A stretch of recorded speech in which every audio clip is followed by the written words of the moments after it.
Flight Sports TV, man. That's my dude. I rolls with him. You heard what the man said. It's Flight Sports TV.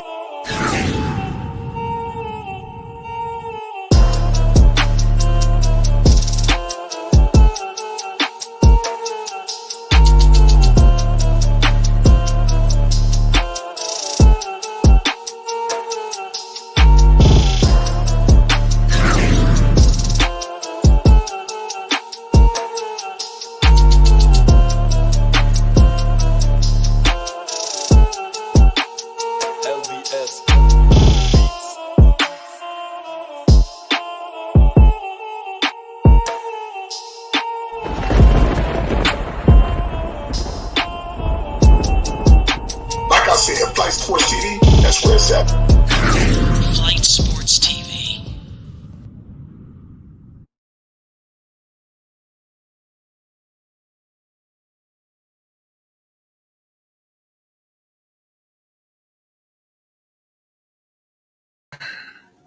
What's going on, people? It's Flight Sports TV. I appreciate y'all for checking with me. I already know what it is. We back with another one of them things. I want to appreciate all y'all for tuning in. Listen, we got a lot to discuss, man, because we got a lot of ZO2 Lonzo Ball stuff to discuss, man. Shout out my man Basil, Thunder, Jessica, everybody in the building. Listen, this news is a little bit late on our part, you know, even though we knew about it. I want to shout out my man Ball Facts. He definitely reported this. Y'all could definitely check this out.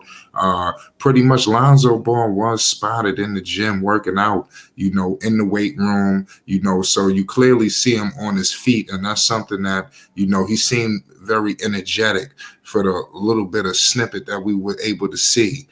For the people that's following us on Instagram, we reposted that on our story. So if you guys don't want to miss out on any incremental details, make sure you following up Flight Sports on Instagram right now. You don't want to miss nothing, man, because the stories is very extensive, y'all. Check it out.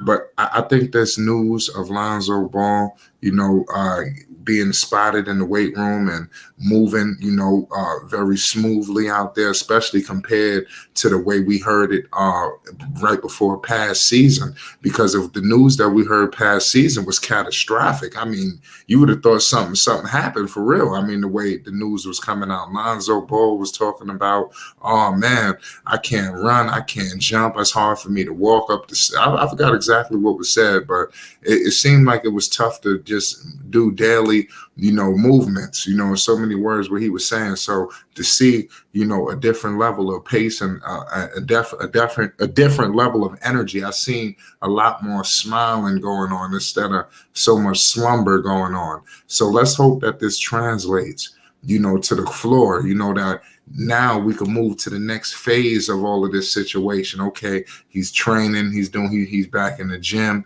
When is he going to be back on the floor? And I think that's going to be the timetable that's going to be needed to dictate when Lonzo Ball will return. But I truly believe that we are not too long away of the return of Lonzo Ball. We may have to wait a few more months, but, you know, like I said, it's better late than never, you know. And Lonzo Ball, you know, he's much needed right now. The Chicago Bulls, we all know. I mean, if you've been living under a rock, I mean, they're struggling. You know, things need to get rectified out there in Chicago. They just lost a heartbreaker, you know, so, and that was to the Atlanta Hawks, you know, so it's just not been a good look, you know, around Chicago. Billy Donovan, you know, he seemed to be on the hot seat. Chicago just counters everybody to let everybody know, hey, man, we re-signed this guy. Now the news of Billy Donovan's departure seems to be negated. Like, it's like we forgot about that. That's over. They done deaded that. They letting you know they don't give a damn if they don't make the playoffs at all. Billy will be back next season. That's all. That's pretty much what they said. You know, I think if this translates again to next season, then I could see a situation where Billy Donovan may be getting outed. But I think he's safe, unfortunately. I think we need to throw that towel, you know, out. Billy's staying. You know, now you got to fix everything that's on the floor right now. So Lonzo Ball has to get on the court, you know, and get shots up, because that's something that Billy Donovan stated previously in his press conferences and all his last remarks. He stated that he really couldn't give much information due to the fact of Lonzo Ball not being on the floor, him not able to cut. I forgot exactly which. He elaborated something, but he seemed to, inform the people that things are still moving at like a stalemate. But for whatever reason, at the end of the day, you can't stop what Lonzo Ball is going to bring. I believe that Lonzo Ball, and we heard reports that they're targeting 2023, early 2023. And if, like I said, the report that Ball Facts reported last week, and like I said, we all seen it as well. So I'm just, like I said, I'm just rehashing this information. This is serious information involving Lonzo Ball. You take it or you leave it. The choice is yours. I'm just delivering the information. You understand? So if 2023 is the move, we are on that trajectory. I mean, just from that site alone, I'm telling you, do not be surprised if we hear, sooner than later, that Lonzo Ball has taken the floor and he's getting shots up. He's running again. I'm pretty sure all of that may be occurring, but maybe not to the level or the pace that we may have liked or that we may have want. But I believe that Lonzo Ball is definitely very active in the gym right now. He's definitely putting his best foot forward, and returning. So it's only a matter of time. I want to shout out everybody in the chat right now. Sky, shout out Basil Carpenter Jr., and shout out CWE. That game that the Chicago Bulls lost to the Atlanta Hawks, like I said, it was a true heartbreaker. These are the type of losses, that truly screw you over, in terms of, just your morale. Like I said, I may rather lose by 20 than lose a heartbreaker like that, by some crazy shot that a guy that you've never heard of, in overtime, so that's sad. Mind you, they got a big time game against the New York Knicks, and the New York Knicks have been rolling, so that game is Wednesday. So, and the Bulls are number 11. It's not all doom and gloom for Chicago. They're not too far behind the Miami Heat. Miami got them by 13. They're 13 and 15, and the Bulls are 11 and 15. So they're not too far. They're trying to create some separation from Washington. It seemed to be teams that met Orlando, Charlotte, and Detroit is looking like they're just bottoming out. So that's very troubling, but it would be beneficial for teams like Chicago. They only got 11 wins on the season. A team that was the ruling generals just not too long ago, a season ago. So clearly they are rolling in the way they ended the season last year. Remember, the way they ended the season, they was on a downward trajectory. They resumed this season, continuing that downward trajectory. That's why you've seen them start off not at the level that we have wanted. A lot of people assume that they would struggle, especially without Lonzo Ball. I think that I know the fact that where the Bulls have been struggling and the fact that Lonzo's been out, this has added even more value to what Lonzo Ball brings to the game and what he brings to the basketball floor. He has the opportunity and the chance, y'all. I'm telling y'all think people may think this is funny. This guy got an unbelievable opportunity to return and save the Chicago Bulls or possibly advance them in the postseason. There's a possibility that they may make the postseason. What if they were able to recreate that magic, especially late? I'm not saying that Lonzo Ball is the guy that's going to come out here and put up 20, 30. Lonzo Ball is the guy that's going to affect every facet of the game. And it's going to be very beneficial for these guys who are very isolation heavy. They need a guy like Lonzo Ball. We all know that he's probably the only guy who would sacrifice his game for the basketball team. Everybody else is out for themselves. They're out to get their numbers, and we've seen it. And the Bulls continue to struggle, playing that pace. That's why Billy Donovan is in question, because Mr. Billy Donovan will not innovate this offense. Okay, if you're not going to innovate it, why don't you get somebody else on the sideline with you? Why don't you upgrade your coaching staff? I think it's things that the Chicago Bulls could do if you're going to keep Billy Donovan in that seat. We've seen it time and time again. If this season, if they miss the postseason, I say you get a high-level assistant coach sitting next to those guys. Not to say they don't have one already, but I want to see something crazy. Like we've seen it before where they fire some of their staff. I'm not saying that needs to happen just yet, but if they continue to just take a continued downward spiral and they don't make the postseason, changes need to come to Chicago. And the organization has made it very clear that they're committed to Billy Donovan, and people are still scratching their heads on that. I think there's so many coaches who could come in here and innovate this offense. So many. We all know Mark Jackson is out there. We all know Mike D'Antoni. Even some other coaches. Like there's a lot of other coaches that's out there. You would just have to survey the landscape. But even looking first-year head coaches, look what Willie Green has done. Chicago could go in a multitude of directions if they were to somehow get rid of Billy Donovan, because this offense is built upon, it's just a non-traditional offense, because it's like your turn, my turn. It's almost like they're playing back in the days, a prehistoric game, especially, at times when the shots are not falling. The isolation heavy, you got DeMar in the mid-range, all of these are recipes to just get stomped in the postseason, because isolation play dies in the postseason. Ball movement has to occur. And we've seen them get stepped on by the Milwaukee Bucks, and they don't want no parts of Milwaukee. I know they beat them this season. Chicago is not the team that we are expecting them to be. I think that it's laying there somewhere in them to be the team that we believe, but they need to retool this offense. They really just need Lonzo Ball. That's what they need. So it's going to be up to the Chicago Bulls organization, the staff, to get this man ready.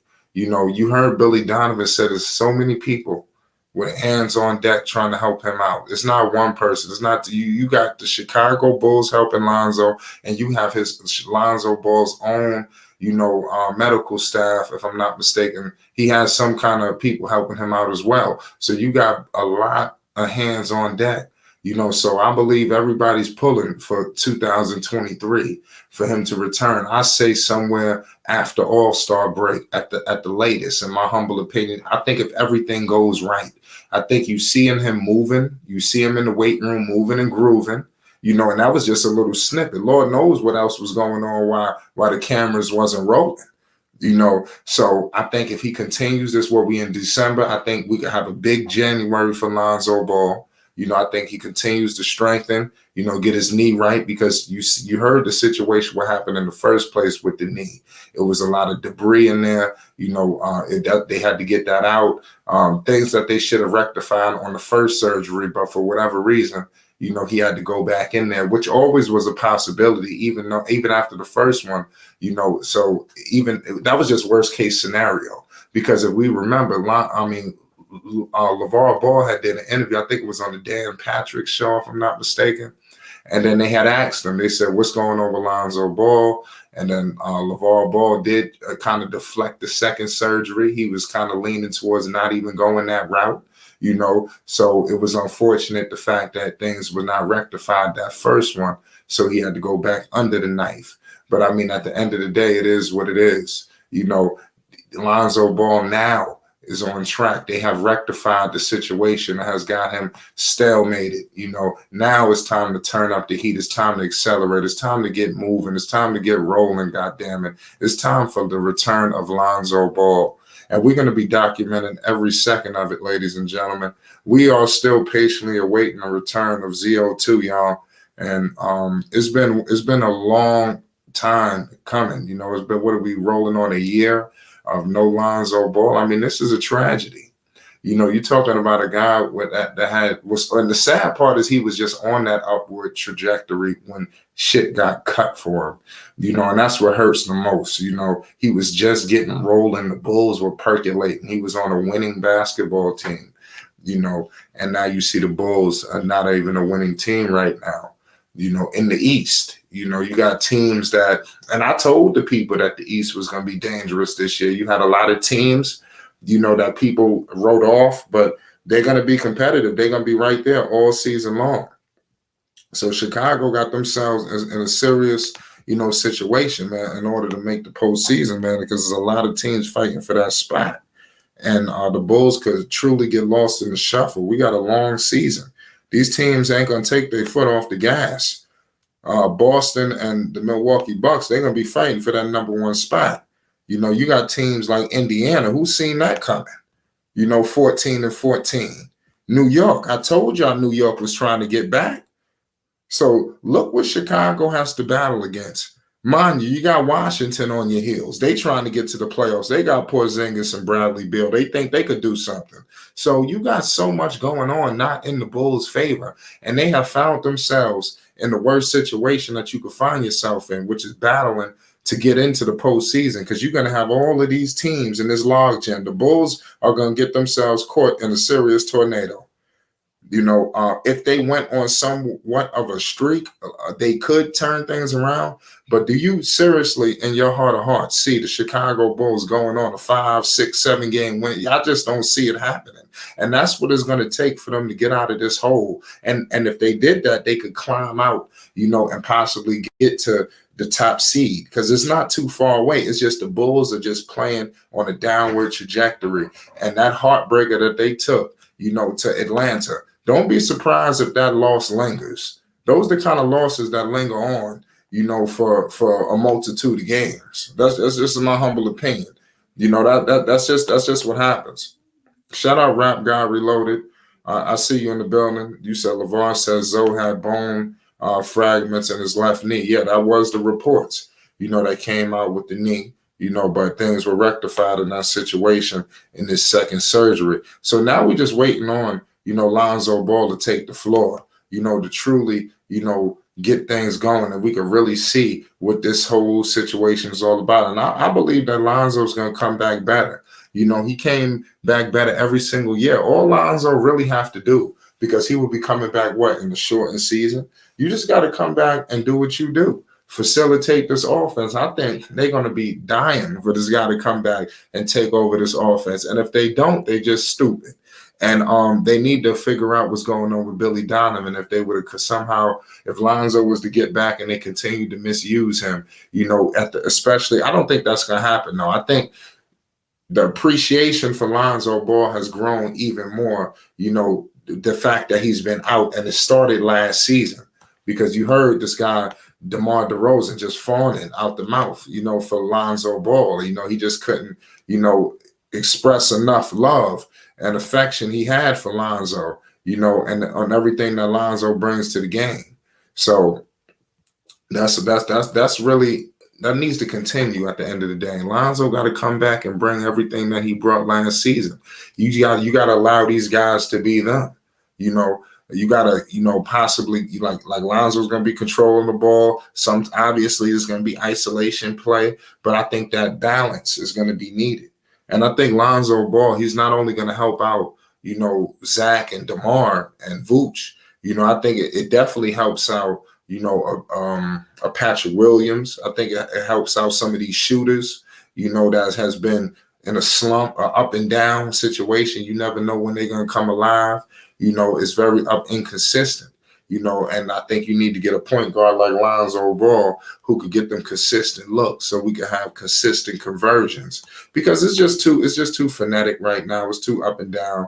There's just no consistency, coming from Chicago. They teasing the people, at times they look good, and then, like I said, the other times they don't. So it is what it is. The Bulls found themselves in a hellhole. Shout out my man Rico, my man CWE and Thunder. Y'all talking about that Blazers game. The Blazers definitely doing their thing. They got to turn up this year. Like I said, they started off very hot. You see what's going on with CJ McCollum. They had some injuries, but nobody's going to feel sorry for them. So that's just on the Portland Trail Blazers. They're 6 right now, 14-12. I know Zen Master, he loves his Blazers. But back to the Chicago Bulls, man. It's a mess. They seriously, even if they were to get in the play-in situation, hopefully they could somehow get away from that. But if they were, they could possibly be playing some of these teams, like I stated, like going to the Garden, which probably might be good for them because DeMar might take the Garden over. I really don't like the Knicks home court, but what if you got to go to Indiana? What if you got to go to Toronto? Some of these places, what if you got to go to Miami?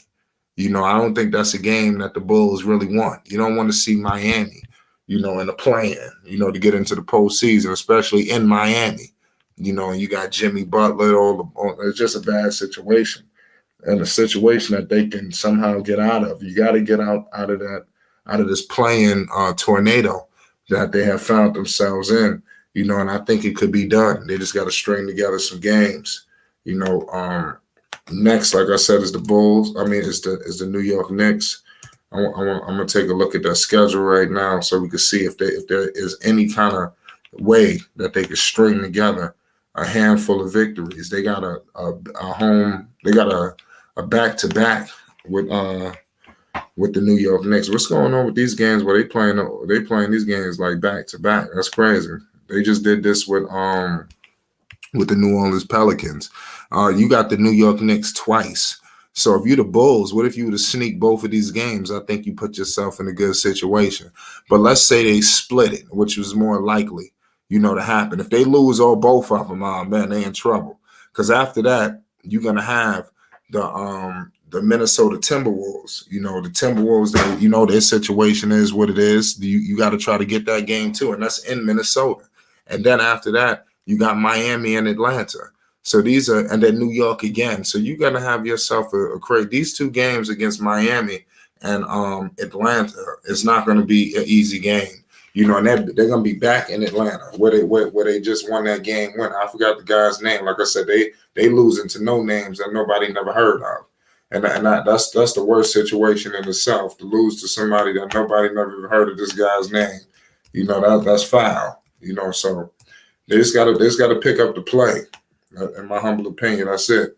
Our rap guy says, I'm going to say it right now, Cat needs to be traded. They went all in, on Karl Anthony Towns when they traded for Rudy Gobert. So that really set off a chain reaction. Rudy Gobert, they traded too much. What are you going to do now? You mortgage the future. You gotta just lay in this bed now. It was already a tricky situation. You building around two big guys. Nobody really does that anymore. More people is trying to buffer their backcourt, their shooting and things of that nature. But I think they could figure it out. It's just gonna have to take some time. But it is what it is. Somebody said the Cavs lost. You hate the Cavs. Rap guy Rico says, I feel bad saying trade AD for Cat last year, but I feel I was right. Anthony Davis picked up his play. So, but like I said, AD is another one. A lot of these people get ridiculed very, very highly because of their talent. If they wasn't talented enough, nobody would jump up on these people. They just would let them rock, and that's it. But the fact that, they're so talented, they're getting all of this blame. Zach LaVine and DeMar DeRozan got to pick things up. Even though they get their numbers, they go back and forth. We all know that, the way they play. They got to somehow string together some more consistency and some more team basketball. I thought that guys would have came into this season and moved the basketball a little bit more consistently. Pardon me. My man DeMar DeRozan put up 8 assists in that overtime game with 34 points. He damn near had a triple-double. That game was just a heartbreaker. I guess they put up enough points to win. You see their numbers. Like I said, their numbers are always going to be dirty, like looking crazy, because this is what they do. It's like that. But he's only averaging 4 assists on the season, even though he had 8 assists in that game. So what if DeMar was to somehow string together those kind of numbers on assists every night, which is going to be very unlikely. We all know Zach LaVine. He's another guy that has to pick things up and move the basketball, because there's a lot of talent here. We don't know what's going to happen with Vooch either. Vooch is in a contract year. Vooch might not even be back, y'all. I don't see how Chicago maxes him out. I think another team takes him and does whatever. Zach LaVine is also averaging 4 assists. He only had 3 assists in that game and had 21 points. See, it was almost like a your turn, my turn. Like you see that a lot. Like it was a Kings game where Zach had 41 points, and I think DeMar was just coasting. So they need to figure out how to play their style in like a more traditional offense. The offense is seen in isolation. I think they need to let the shots come to them. And I think at certain times they can go ISO. But I think ISO heavy is what's really crushing them, in my humble opinion. Shout out my man Fresh Prince of Belize. He says, facts, Hornets looking horrible. It's just horrendous what's going on, with the Charlotte Hornets. Like I said, they just looking like they bottoming out. I said that earlier. It is what it is. Their situation is a little worse than possibly Chicago. You got the situation with Melo. Obviously, it's an ankle. He injured it twice. So you're not going to rush him back. I wouldn't be surprised if Melo don't come back until, just sometime in January. I don't see him coming back. Let's see. I doubt it. They're not going to rush him. And why would you? Look what's going on. You want to get that ankle 150%. You don't want him coming back 80, 90. There's no reason to rush. If anything, it seemed like they throwing in the towel and going for Wembanyama. So they got options, on what to do. But this season is a wash because they was already in a downward situation with the Bridges, and you got the situation, just the injury that happened in the preseason. That injury to LaMelo Ball set them back. I think if Melo would have, they was gonna roll in hot, man, to make the postseason. You seen the way they was playing without LaMelo to start the season. They balled out. If LaMelo Ball was there, they would have won some of those games that they lost. They lost a lot of heartbreakers, and that was because they didn't have their closer with them. And then when Melo got back, for the little sample size that we seen, he was just coming back from injury. He didn't even get his rhythm. We didn't even get a chance to really see him in full effect. And that's the messed up part about the situation. So if I'm Charlotte, I'm exploring that. At this point, I think maybe you didn't explore that in the beginning of the season, because you never know. You're gonna roll it out and see what could happen. You never know. Look what happened with Utah. Like they came out guns blazing. I looked really good. People thought they was gonna make the postseason, but you see, they bottomed out a little bit. They don't got as so frenetic as they were. They're not winning a whole bunch of games like that anymore. They're starting to come back down to earth. So it is what it is. There's so much going on. Belize says, do you think Melo's still? Of course. This an ankle. This ain't nothing like that's serious. He just got to, like I said, come back 100%. I think he came back a little too prematurely. I think they were still kind of like in winning mode. I think now, I think that the whole situation pivots. You don't rush Melo back until, he gets ready. That's it. You want him to strengthen the knee too, even after he get right, just keep getting it perfected. So when you take the floor, you mellow. Like you back to doing what you do. Thunder says Lonzo not max ready. Not a max, maybe not a max contract, but like I said, Lonzo just got to get healthy. He got himself a hell of a deal right now that he's on. So he just got to get himself healthy. I think that this year could be a good time for him, to come back and show, and then go into a healthy off season, a training camp. You want that. You want to end the season strong, and let's hope Lonzo could return to end this season strong and get the Bulls back on track, man, because the Bulls are they off track, so it's messed up, and there seems to be no end in sight. Let's see if they can win these 2 games against the New York Knicks. The Knicks are pretty much occupying a nice spot that the Chicago Bulls wish they had, but that don't seem to happen. It says Zoe expected to come back soon. Well, the reports are not for him to come back soon. All I know is we seen Lonzo Ball in the gym. He was spotted in the gym, lifted. So I think that was very, important to talk about. And I think it's a good thing because we seen a situation where Lonzo was just dormant, where like we stated before, like he couldn't do anything. You heard what he said, in his exit meeting, when the season ended last year. He continued to talk bad, even not even just the exit meeting, that too, and also in training camp, I believe. I forgot when it was. Was it training camp? It was media day, I think. It was something like that, where they pretty much talked a little bit, and I think it wasn't the best remarks, and what we wanted to hear. So let's hope now that everything is better after this second surgery. That's all we could hope for. We're not doctors. We definitely not, in his body. So only he knows what's truly going on. Let's hope that all of these people pulling for him could pull this guy back on the court, because the Bulls truly need him. Truly. It's hard. Operating a season with no Lonzo Ball. I mean, that's a tough thing to do. Nobody expected this to happen.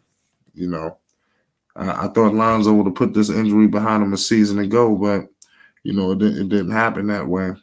But you can't predict the injury. That's the sad part. Injury is just some part of the game. You just got to charge it to the game. That's what it's about. So Lonzo just got to shake this too, because that's another thing. Injury prone.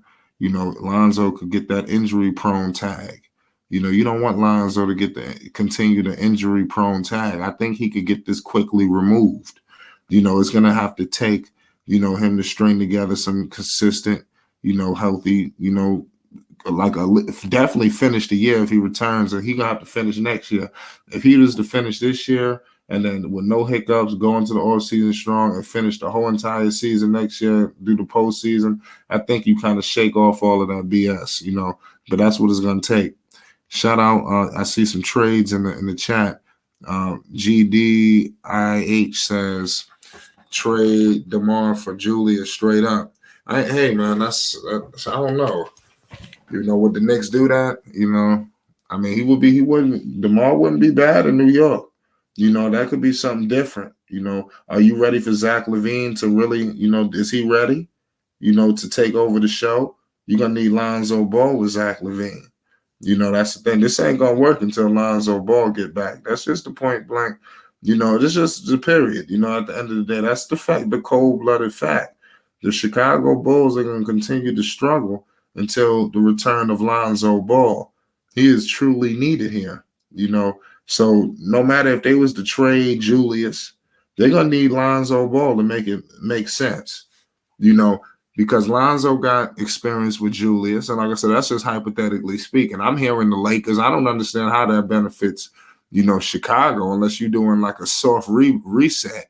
You were to get those 2 picks. Are you going to trade them? And what you going to do with those picks? If they were to somehow do a deal with the Los Angeles Lakers for Vucevic and DeRozan, who would they give away? Westbrook? I mean, seriously, the things that the Lakers are giving out is just ain't worth anything, so just those 2 first-round picks, I mean, for Chicago, you could possibly use that in the deal, so to package those 2 picks with somebody else and bring in something real. But who is out there? I mean, could they position themselves for? I don't know. That's what I'm saying. They wouldn't even have the pieces for a Kevin Durant. I'm trying to think of a superstar that could possibly be available. If they were to somehow stockpile some first round picks. I think the New York Knicks are in the best position, I think, out of anybody. To pull off for a superstar. Because as you seen last year, it was only a couple of people who was in the running for what was Donovan Mitchell, a max player.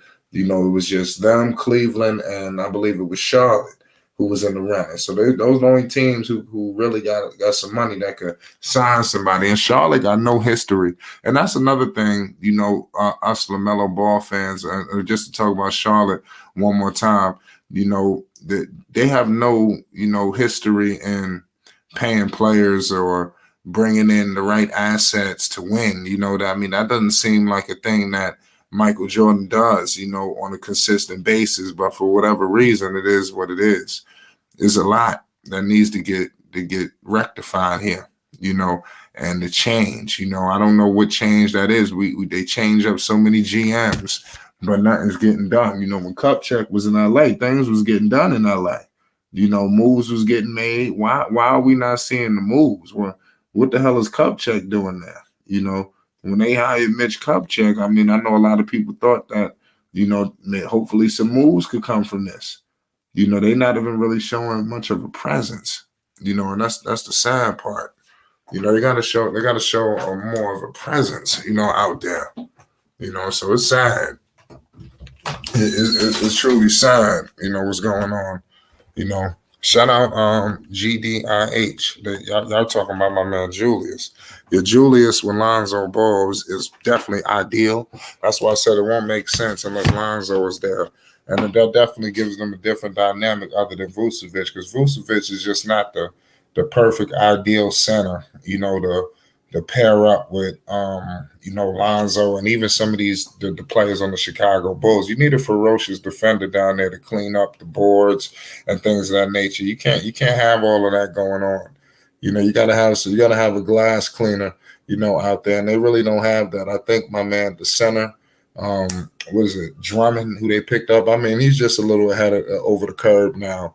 You can't expect him to come back and do the things that he did previously back in his prime.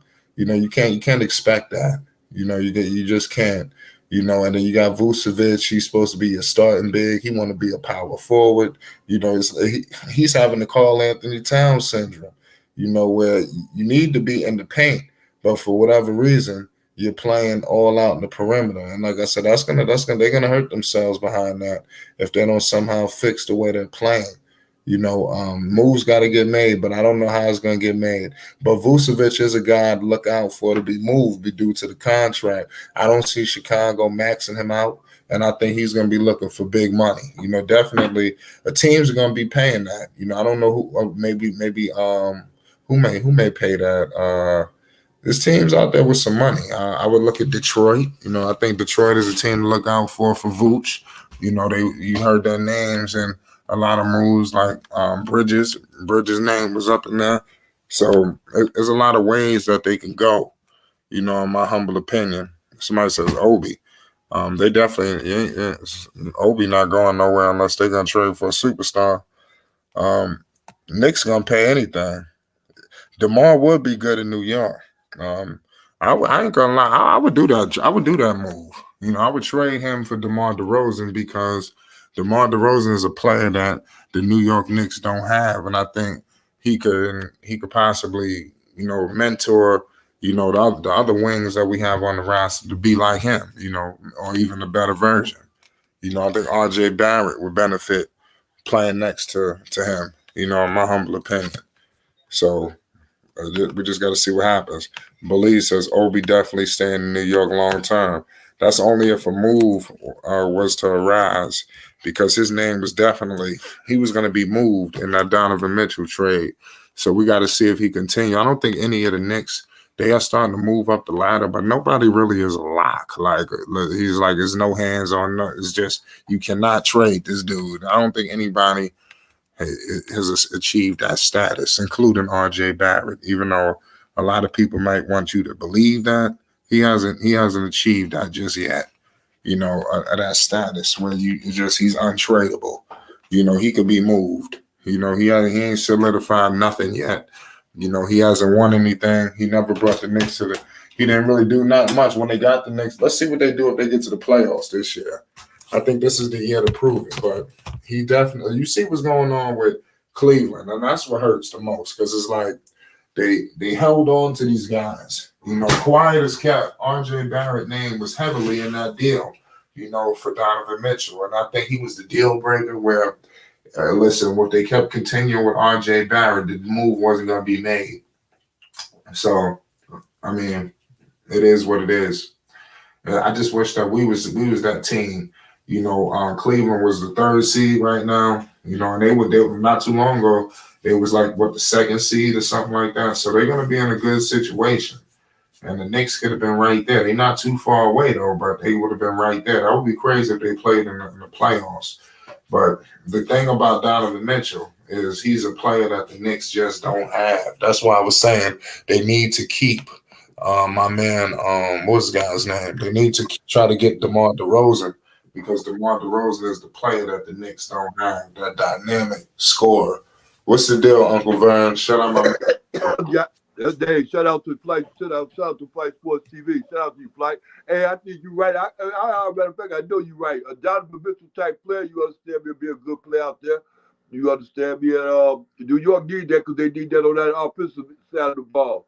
You know what I'm saying? So yeah, DeRozan, DeRozan. Yeah, DeRozan feel good in New York. I like that. I like the way that sounds because he can get you the points. No, that's facts. The DeRozan would be perfect. It's just about what you're gonna give up. Are they gonna try to rob us or what? I don't know. I don't know. You got to give up a couple of the picks. Give up some of the picks, probably. Depends on who you run across. Yeah, give up some of the picks. Yeah. I say you give up one.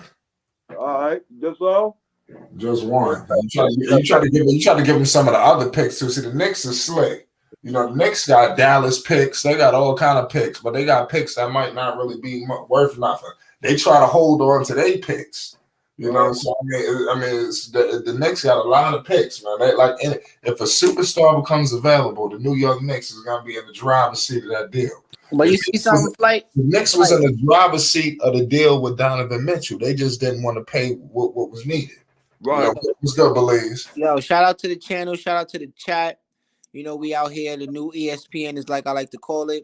Flight Sports, you doing your thing heavy. But I also want to say something, right? On the like every time I look at the Knicks and they say, you know, we got the picks, and you know, we don't really do nothing with our picks. Like, I want to ask you something. Kevin Knox, right? He was drafted after RJ Barrett. Kevin Knox. Yeah, Kevin Knox was drafted before. Right? Before RJ, wasn't he? He was before? He was drafted when Porzingis was there, yeah. All right, so now, right? I wasn't sure, but just hear this. Kevin Knox drafted number 8.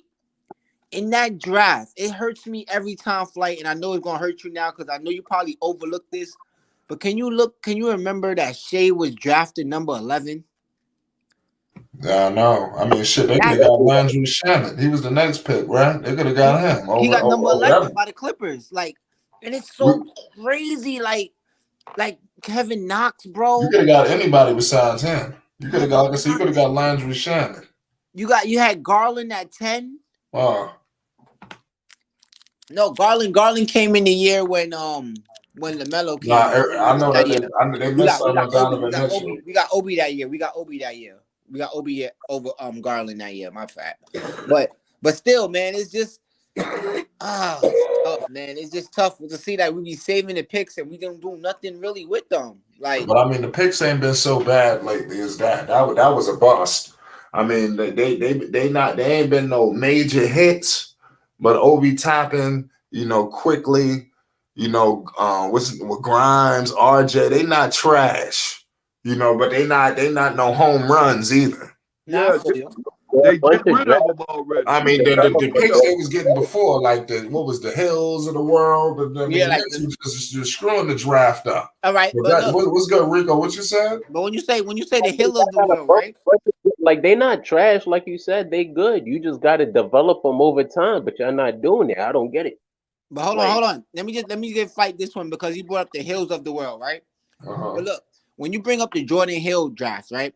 He was also a number 8 pick.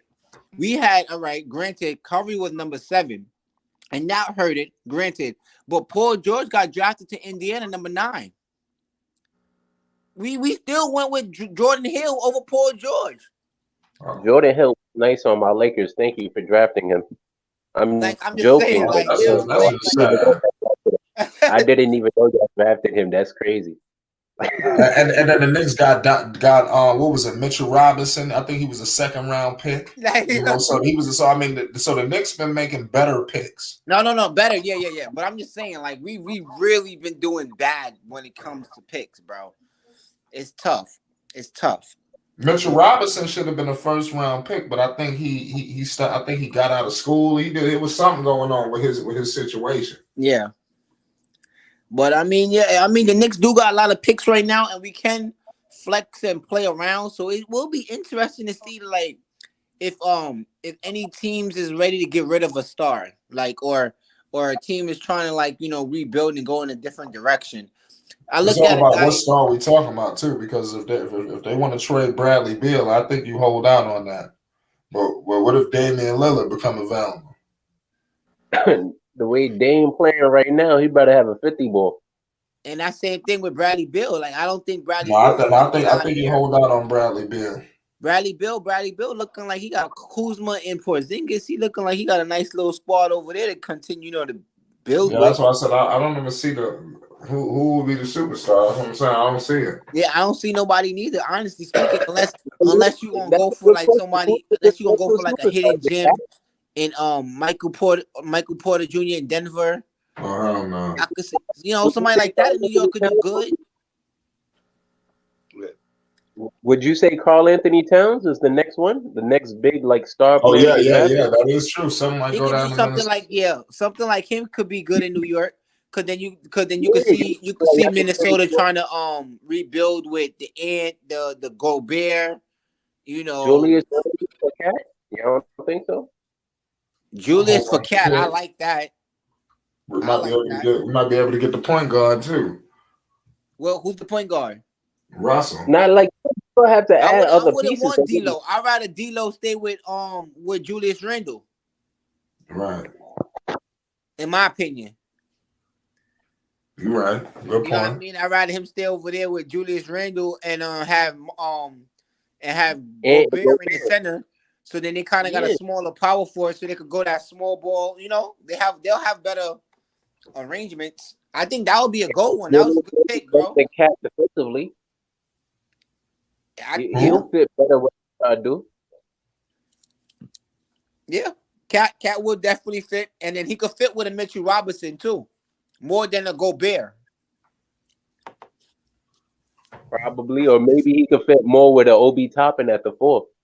Even that, And they move on from Mitchell or Robinson. Maybe maybe you even never know. Maybe Obi want to go play like Amari Stoudemire, and he'll play the center. Possibly. Yeah. Because if you know what I mean, if Obi playing the center and he got Karl Anthony Towns right in front of him, you know what I mean? It's kind of good because he's bouncy enough to get a jump up and get a block, get those he's But bouncy enough. But it when would be hard on defense. They try to Amari was with the Suns, right? huh? You talking about Suns Amari, or you talking about like Knicks? Like I was really how you talking talk more about so Obi about Nick's Amari because Sons Amari, when he was center, he had like a dominant point guard that was going, but when Nick's Amari, when he was playing the Well, center, yeah, Nick Samari for 1 year. yeah, but he was playing the center with the Carmelo at the power forward and had the and the Jason Kidd at the center. And I felt like he played better there. The Tyson Chandler thing was just too much because it was clogging the paint, in my opinion. Well, we got when they had that year. What was it? Amari was hurt that whole year when the Knicks when they made that big run. It was the second seed in the East. He was hurt. He ended up coming back in the series with the Indiana Pacers, and they lost. Yeah, that was tough. But I still And they blame that started. on I think Jason they Kidd. started Amari right away. I think he came off the bench. I mean, not Jason Kidd. I blame that on J.R. Smith. J.R. Smith wasn't playing up to his potential, bro. And then Tyson Chandler, he let Roy Hibbert show him up, bro. My opinion again. Yeah, I remember when Amari Stoudemire came back for that. People was hyped. Oh, Amari coming back. That dude Amari was trash that game, and they lost. But damn. Yeah, man. The Knicks got a lot of shit they need to work on. Yeah, the Knicks got to get their culture back, man. Definitely do. But it's good to see how Brooklyn's playing right now. Who? Brooklyn? Yeah. Yeah, Brooklyn's playing good. I gotta catch that next game. I got to catch up on them. I'll be honest. Yeah, I had the pleasure to go watch the Brooklyn and the Hawks game. That was a cool little game. I got there like halftime. It was right on time. I mean, bro, KD and Kyrie was going off. Like it was great to see. It was great to see. Yeah, that's facts. Jake says, why did Billy Donovan still stay? Say that he has pain. Well, that was right after. That was before this stuff that we just told you when Lonzo was in the gym. It's not nothing crazy. Lonzo Ball was not seen, shooting the ball. He's not running. He's not cutting. As far as all I know, but like, I think we getting close to Lonzo getting on the floor. So let's hope that he comes back. That's all. Timberwolves not rebuilding when Jazz own that picks. You have to lose. They definitely not gonna rebuild, but I don't know. This ain't gonna end well. They robbed them. They knew what they was doing. Why you think Minnesota's so trash, Rico? Oh man, Let me look at the like, standings. I think like, Patrick Beverly showed how much of a factor he played on that team. They don't got no heart. yo, you can hear me? I see their standings. Yeah, Are go they ahead. even in the playoff picture? Oh yeah, nah. What I was saying is about Utah. I think Rudy Gobert, like, he just don't. He not it for them. I'm not gonna lie. They're forced to play that drop coverage with Rudy Gobert most of the time. I'm watching it right now. They giving Damian Lillard open threes because of this shit. Like you can't do that. I'm sorry. They got. I'm looking at this game on what you're talking about. Utah. I'm not Utah. So they're giving down open shots. Like they trying to run the old Utah defense over here with the Timberwolves. It's not working. They just giving up open threes. Like you can't. Y'all want to say they're more skilled? They shoot the three more and all of that nowadays. Now why would you even do that? Like if everybody in the league right now could shoot threes, who the hell do you really have Rudy Gobert guarding? They got him right now trying to guard Josh Hart. That's not working. And the problem with that is that it's bad because him and Karl Anthony Towns, they're good like help defenders. They're not great defenders. So it's really tough. I've seen it before. They got fucking Karl Anthony Towns out there trying to be like a Lakers Trevor Ariza. Like he over there trying to guard threes and fours. He can't do that. I'm sorry. Like he's Karl Anthony Towns. He can't guard a small forward, bro. I don't know what the hell y'all thought y'all was trying to do, but you set him up to fail. Jimmy Butler already exposed all of that. You see how Andrew Wiggins is developing on the defensive end. You see Karl Anthony Towns is not like that, man. He's frail. Respectfully.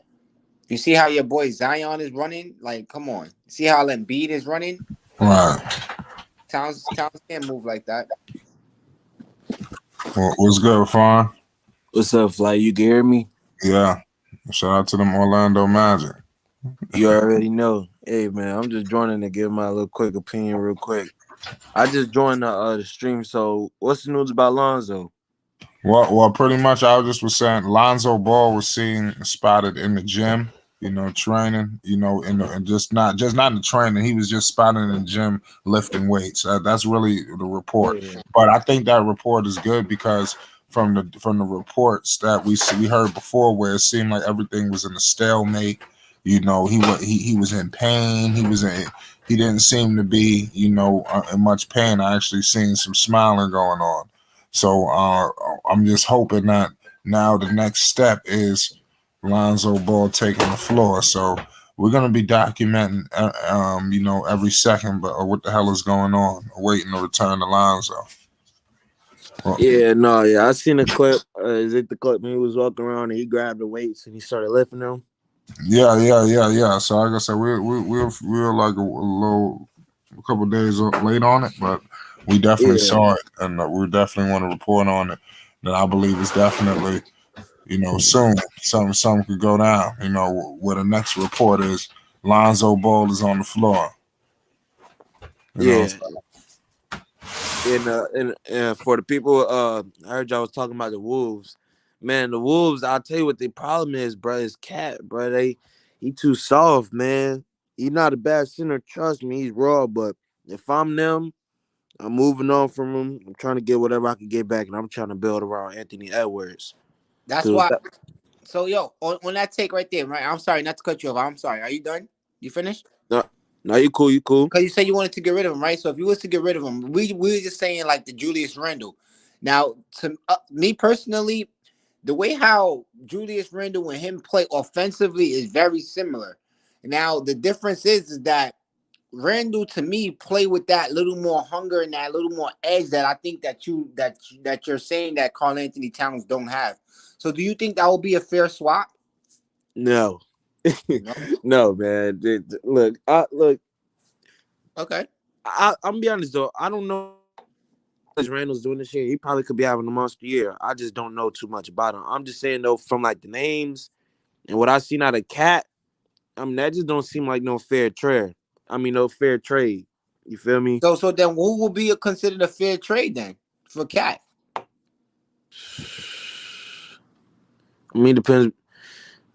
I just say, man, we trade Cat. We get like a Anthony Davis trade where we get like some young players and some picks, man, and see what they could do. Because it worked out for the Pelicans years later. I just Anthony don't know. Davis is not going to come to the Wolves. That's not. No. I'm comparing. I'm saying Oh, they need to pull a oh, you trigger saying like the Pelicans did. What okay, okay, Brandon okay. But the Pelicans, how they got that? Remember, they had they had got that number one pick. So they had got the number one pick. So they didn't really care to get rid of their star because they knew they was getting Zion. So they made the trade, and they also traded. They also got Lakers number 4th pick in that trade.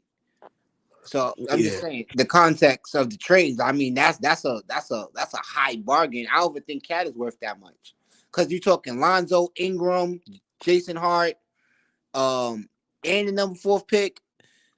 I don't know, bro. Cat worth that much? Nah, I don't think Yeah. so. I mean, if it's that's the thing though, We talking bro. about calibers of players, right? Like, I mean, that's Yeah. tough. I don't think Cat worth that much. We should just try to get a young center, bro. Try to look for DeAndre Ayton. But see that I mean, Aiden sounds good, but then that kind of like then that messes up your Gobert trade because then the Gobert and Aiden, how does that will work? Now you got to get rid of both of them. I mean, look, just like like people saying in the comment section, bro. The Wolves really just ruined their whole future with that last trade, bro. I mean, you got Rudy Gobert, and you trying to pair him right next to Nick. You try to pair him right next to a Cat who can't even defend So on the perimeter. let me You give got you someone who I think will probably be a good one. Who you probably would be like, but I think it will be a fair trade, right? On a deal like a Draymond Green and a Wiseman. I mean, look though, if Wiseman, pans out to be what he's supposed to be, but the way it's looking right now, he ain't worth nothing. They got him in the G League. He barely even. What's Why? goody Flight Sports TV? What's good, Squares? What's good, Quinn? You gotta add in. You gotta add in Jordan Poole to that. Nah, wait. See, now you asking for too much. And look. That's too much for Cat, Jordan Poole, Draymond Green, Cat's not and no Wiseman. bum. That's a lot. That's not no bum. I mean, Cat's not a bum though. But Draymond Green is not a bum neither. I'm just look.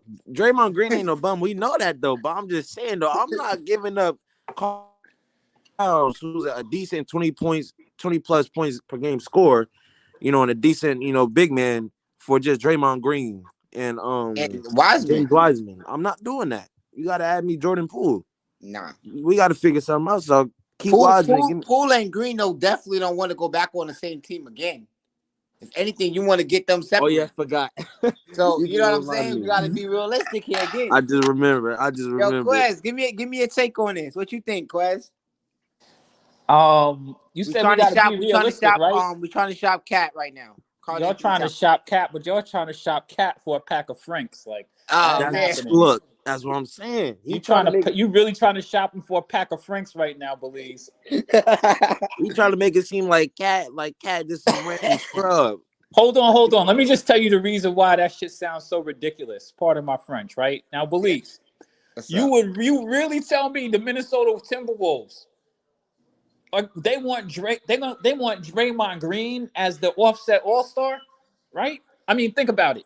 Draymond Green is not doing what he does with the Warriors on any other team in the NBA. You always say that. You stick I don't to know that, about Quinn. that. You stick to that.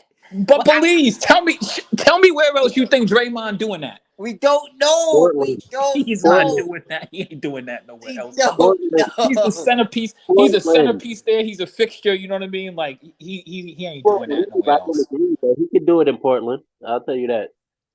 Nah, they're not putting the ball in his. They're taking the ball out of Damian Lillard, who's actually a point guard, combo guard, whatever. He's Him and Anthony running Simons like that are right gonna take the ball out of their hand for Draymond. now.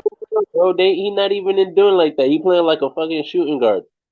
It don't make a difference. They're not taking the ball out of those two dudes' hands to put it in Draymond's hands. I don't see that because you got to change your whole system. If that's the Like I said, case, I don't Yeah. agree with it, but you said where could he work? He could work with them if they play like that. I'm just saying. I They don't have the think that skills. I don't think that Draymond has that much more. I don't think that he has that much more tread left on the tire to be doing this for any extended period. And then you're gonna have to implement a whole new system to make him the center of the system. Like, nah, he's gonna go someplace else and fit in. That's what he's gonna do. I mean, yeah, he's gonna find a way to fit in. He's gonna, he still ain't gonna lose that so-called defense that he got. I mean, he still ain't gonna lose none of that. It's just, His he's not gonna be IQ. he's not gonna be like the playmaker no more because that's really what he is. He a defensive nigga, like he a defensive big that can play make a little bit, get his assist up. He's like a Marcus Smart. But in defensive beliefs, I don't think that even though Wiseman went back down to the G League, I still think that there's value in Wiseman. Wasn't he like a number one pick or something like that too? Number 2, I Yeah, think. but he just doesn't he don't have got the minutes over there for the Warriors, and they not It's good with Kevon Looney. He better than them anyway. I mean people say that. I mean I think that Like what is he doing? potential, He but I mean way I don't know, man. He gets a couple of minutes in the minutes that they put him in, but they don't put him in a bunch of minutes, and they don't have any real need for him. So Quez, the question was to trade Cat. You don't see nobody that's worth it, or you don't think he need to be Um, traded? Anybody in the NBA can be traded. There's other things that Nah, come into equation, which is salary cap and expiring contracts and stuff like that. But like I thought that Julius Randle for Cat was interesting, but I think that uh the Timberwolves gonna want more than just Julius. yeah, of course. But then of Yep. course, that's what I was saying too. The Knicks got the pick still. They could get Evan Fournier with good. that. But I Julius could see Randle that. would I be the could see that center. happening though. I could actually see that happening. Because Yeah. Cat will look good in New York. Julius Randle will kind of fit in Minnesota with the he'll have a center, a solid center. He'll have D'Lo, who he played with in LA. He'll have Ant who could get a bucket, and he'll score in power forward who could pass. He's a better Draymond Green than me. D'Lo would be heartbroken. You take Cat from over there. Yeah, they like Yeah. friends and close. I called it. Well, I mean, But hey, business is business. yeah. I agree with you. I don't care how heartbroken you are. We Yeah, that's paid what I'm you. saying. But I'm I'm getting saying if it come down to it, yo, we'll take them over here. They could take quickly in that deal too.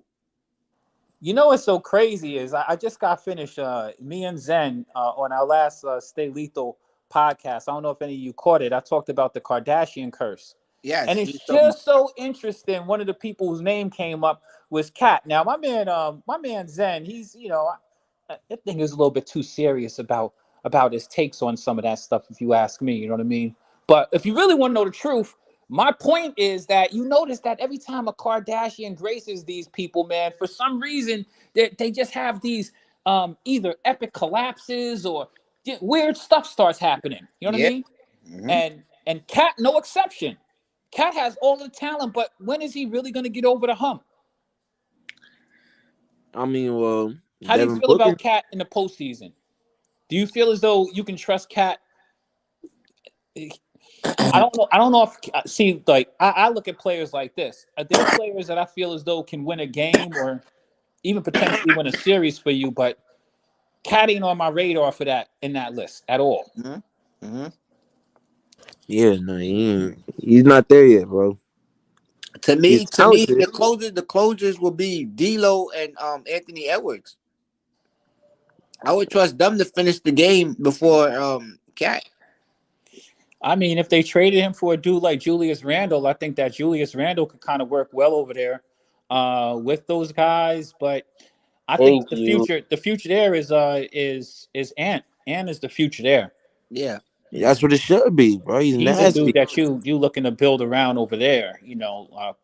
Let Ant get busy. But D-Lo is D-Lo can still play. It's just that yeah. he's so wishy washy. Him and Cat are so wishy washy. They're too busy off the So court, what man. I'm thinking is you surround like a young star with two what you call vets, right? You got an all-star forward and an all-star center, and you got a shooting guard who needs a lot of shots. I think that works in today's NBA. I mean, yeah, because especially with if Julius Randle's there, because he's a pass first. Yeah, he get buckets, but he's gonna pass And he played defense. and he plays defense.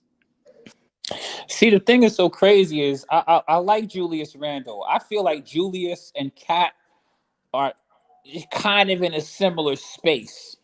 Right. However, I think that Cat is a little bit worse off than Julius Randle because I mean, if people think that Cat is a real team centerpiece. I think that Julius Randle like his thing is I can see you putting somebody next to him as a number one option, but you got to show me who that is because in New York it definitely isn't Brunson. Right. You know what I mean? It I ain't agree. Brunson. I And people could agree. talk about they don't like Julius as much as they like. He's the best player over there, and he's like the a franchise player that nobody really talks about building a whole team around him, but it's hard to find people that you could put next to him that are really going to be better than him. So I think that Julius, I don't know, maybe a trade like that maybe a change of scenery might be the difference. I don't know, but Quez, that's a good take too, because after watching them too, I realized that I did put a little too much in that RJ Barrett. Not no disrespect to RJ, he's a good player, I like him, but I do believe if they would have did the trade and put RJ and got Donovan Mitchell, I think Donovan Mitchell, Brunson, and Julius Randle, they probably would have been playing a lot better. that would have been a fire team though, because Yeah, first off, here's the difference between them. See, if you put Donovan Mitchell next to Julius Randle, problem solved. That's a yeah, serious team right there because yeah, it'll be Donovan's team. right. It'll be Donovan's team. And Julius Randle gets busy. You know what I mean? The only Mm-hmm. thing with Julius to me is that Julius is one of those players who he has so much talent. I just don't like him having a ball in his hand doing everything. Exactly. Me And neither. he tends to start doing that because when he gets hot, he can bring the ball up court. Next thing you know, be at the top of the key, wetting threes. You know what I mean? He just has so much talent. I just don't like him having the ball all game long, which is And what then tends to happen with him. let's keep in mind he got the coach already because he made the coach get coach of the year that year for the Knicks.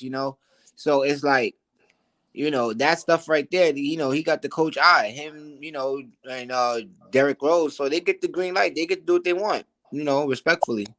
I think that would have been a fire team, but not more fire than Donovan Mitchell over there in Cleveland, which it seems like is a destination he wanted to go anyway. Mm-hmm. So, Yeah, happy. I'll be happy too. I mean, the Cavs I'm got out a of Utah. serious team.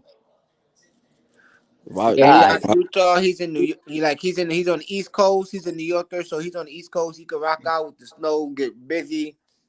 Yeah, he in a good space. I wouldn't be mad either if I was him.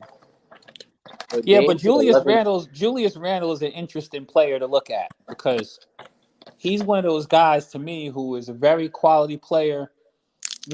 Basketball gods just might not be with him in his career. Not right now, at least maybe. I mean, when are they going to be with him? He's been in the league for a minute now. Been like 8 years now, going on 9 maybe.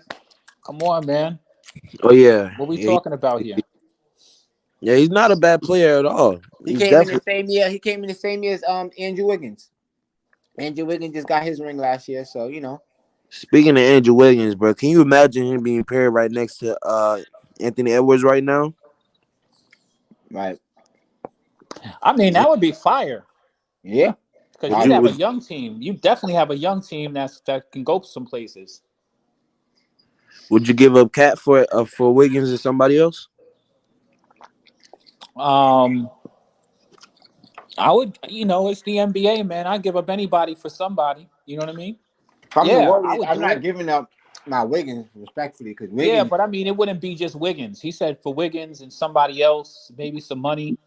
I mean, it depends on who else we're talking about. It depends on, I they think do the three-way Warriors trades in need the that NBA piece now. though. So I think that's a piece for the Warriors they can't get rid of now.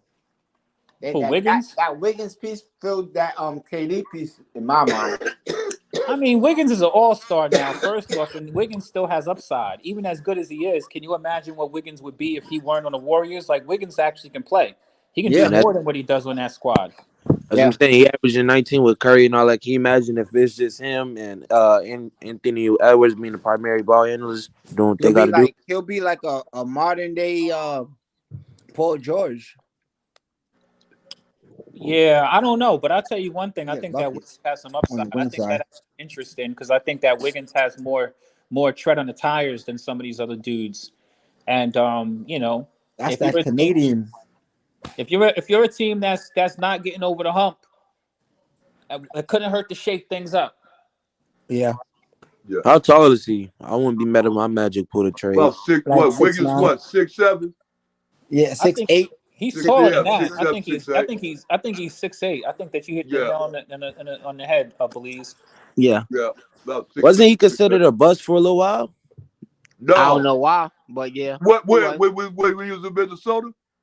Yeah, and that's why people need to No. let players pan out. That's a Well, you prime see, example. you wouldn't consider him a bust because of the fact you got to consider Minnesota being a bust because they was. Yeah, So it's just Mhm. like he just get this money, and it's like when Zach LaVine was in Minnesota. It was almost like that same thing. It was like, so what? He out here. You might realize who Zach LaVine was when he went to another team, another Bulls, and they was thinking just as much as the in Minnesota. So it's like I don't know.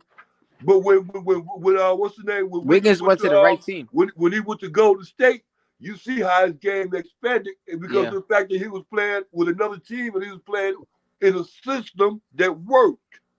Yup. and that utilized him. In my Yeah. opinion, too. In my opinion, I don't feel like he would have been a bust. And some people say I'm wrong for this, but if LeBron never went back to the Cavs and he went to the Cavs and he stayed on the Cavs with Kyrie Irving and Tristan Thompson, Anthony Bennett, I feel like we would have got a real dynasty in that Cavs lineup. I mean, I know they went to the playoffs and they got a championship with LeBron, but I think they had a nice young core. But they traded for the Kevin Love and but yeah, Hey, if this is how Dallas can win the championship. All they got to do is get two players, and we had already mentioned those two. I already heard their names been mentioned tonight. Bradley Beal is one of them, and Wiggins is another one. If he can get them two players to play with Luka, I'm telling you, man, Dallas can yeah, win some championships because those are the type of players that Dallas do need. they need a wing. They need a wing. I Yeah, agree. They need a yeah. wing. Well, They you need a also wing. got to remember, like, I think that Dallas is going to be pretty good. I don't see Dallas doing anything but adding to the team. I don't even know if it needs to necessarily be those two players, but Dallas is definitely going to continue adding pieces. And remember that Tim Hardaway Jr. didn't play last year. I'm not sure if you noticed, but he's back now. And I mean, this past like 2 or 3 weeks, he's getting it in. I think I seen a trade proposal with Tim Hardaway going to Dallas for Zach LaVine. I mean, you're going to hear a lot of Nah, of course, stuff but with Zach LaVine because everybody feel the thing with Zach is that Zach just needs to kind of like show that he can just stay healthy and get back to being consistent. I mean, Zach has tons of potential, um, but he hasn't. Let's be honest. I mean, let's stop capping. I mean, Zach really hasn't been the same. Um, he hasn't been the same for I want to say almost a year now. For um, yeah, He hasn't been the same this season, and he wasn't the same at the end of last season also. So I don't know what it is with Zach, but I'm hoping that he gets healthy, gets himself right, and can get back to being the Zach that we know. Because he's kind of he's not like a terrible player, but he's somewhat of a shell of himself. If you want to be honest. You think maybe he want out of Chicago? Maybe he like, nah, I'm just tired of this now. I'm ready to get out of Nah, here. I want a I fresh don't. start. Nah, I don't think that at all. he just signed a max contract. He Nah, no, literally. I'm just saying, he secured it back, but I'm just saying, I'm just asking. Maybe probably I feel I don't know. No, I don't think that. And I think that people, when they start saying stuff like that, I think that that's kind of dismissive. When you say, "Hey, a player's not playing good because they won out," first off, that's not even a good way to go about things off rip. Right. I You- agree. I don't like when players do stuff like that. It's corny, and then they might not be what you thought they was to begin with. So I think that, and from what I've seen from Zach LaVine, I like Zach LaVine. I don't think that Zach LaVine has that type of character. To run from the smoke. I agree. But if he was to get traded, would you think that would be a narrative that they were paid on it, or just again just for talk? Fresh Prince, this whole thing is built on narratives. And I'll be honest with you, narratives don't mean jack squat. People say all kinds of weird stuff all of the time, and the media be running with weird stuff sometimes. You know what I mean? Yep. You know, you got to get out there. There's only one way to get it, and that's to earn it. A lot of people put these like it's not easy winning championships. So it's crazy when I hear people talk about certain players and then try to dismiss them because, well, they're not winning a championship. They, like, for example, like Damian Lillard has a stigma on him. Luka has a stigma on him. You know what I mean? Like it's not easy to win a championship for anybody. Yep. And dynasties do change. The landscape does change. Uncle Vern been watching basketball enough to see that. The Warriors became good after a certain point. You know what I mean? They got all the pieces and development and stuff like that. I mean, it happens. So, there are going to be some new teams coming along, and some of these teams are going to get better. I think team building in the NBA is a lot better now than it probably has ever been. Yeah, I mean, because a lot of these teams trade a lot of players. Like every year, you got a kind of a whole new roster going on, so it's kind of hard to build chemistry, especially for like seasons where especially like if you're not one of those contending teams where you have, all right, yeah, you got your core players and they're coming back. But I mean, yeah, I definitely feel you on that. So I do think the team basketball, like you said, the team of playing together is better now, but I do think it could get a little more better though. We're just trying to like keep the teams together and build, but I feel like they're not building teams in the right way neither. They kind of just going off names in a way. I don't know. It's kind of weird what they got going on too. But Please, it's not easy to build a team because it's a lot of variables and certain things you think may work don't work. But I would argue that they're building teams pretty good. For example, like the Nets, they messed up with the way that they built their team. However, I mean, you got KD, you got Kyrie. You know what I mean? You got Ben Simmons over there. Even though I don't think he fully fits, but he's getting a little bit better. He don't do nothing in the fourth. They got T.J. Warren over there too.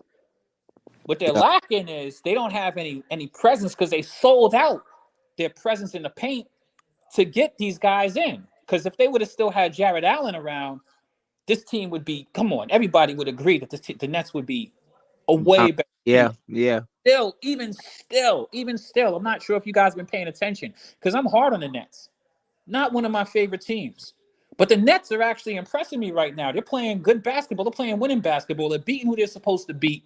Kyrie came into the season playing good basketball. All of the turmoil and all that stuff, everybody got lost in the sauce in the muck of all the controversy around what he was doing. But he came back and he's still playing good. In fact, he might even be playing a little bit better now than he was playing at the start of the season. And they're winning.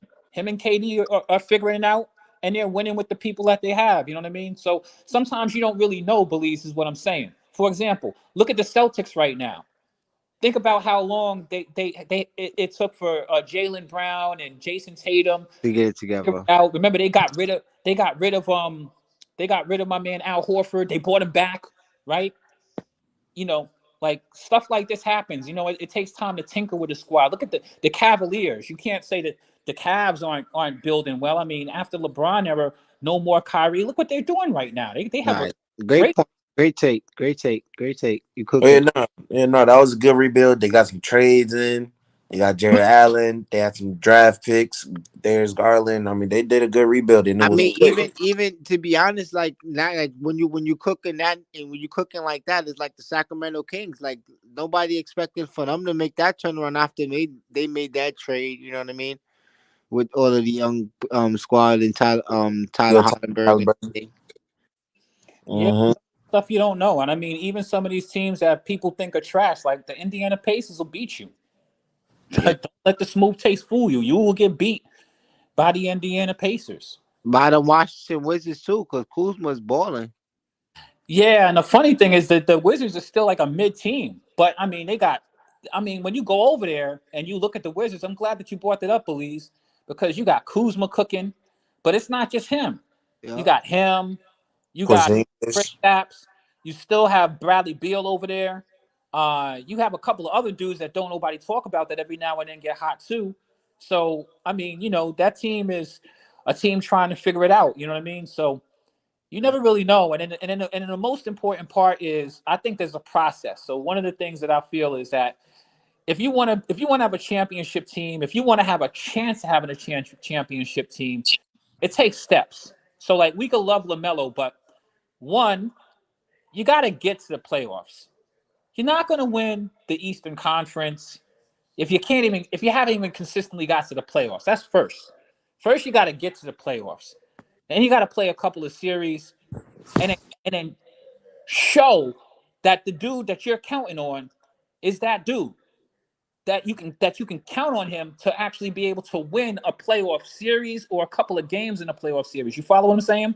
And then once you can get deep in your conference, now you can start talking about maybe getting to a championship, maybe figuring out those couple of pieces that you need to put for the next level.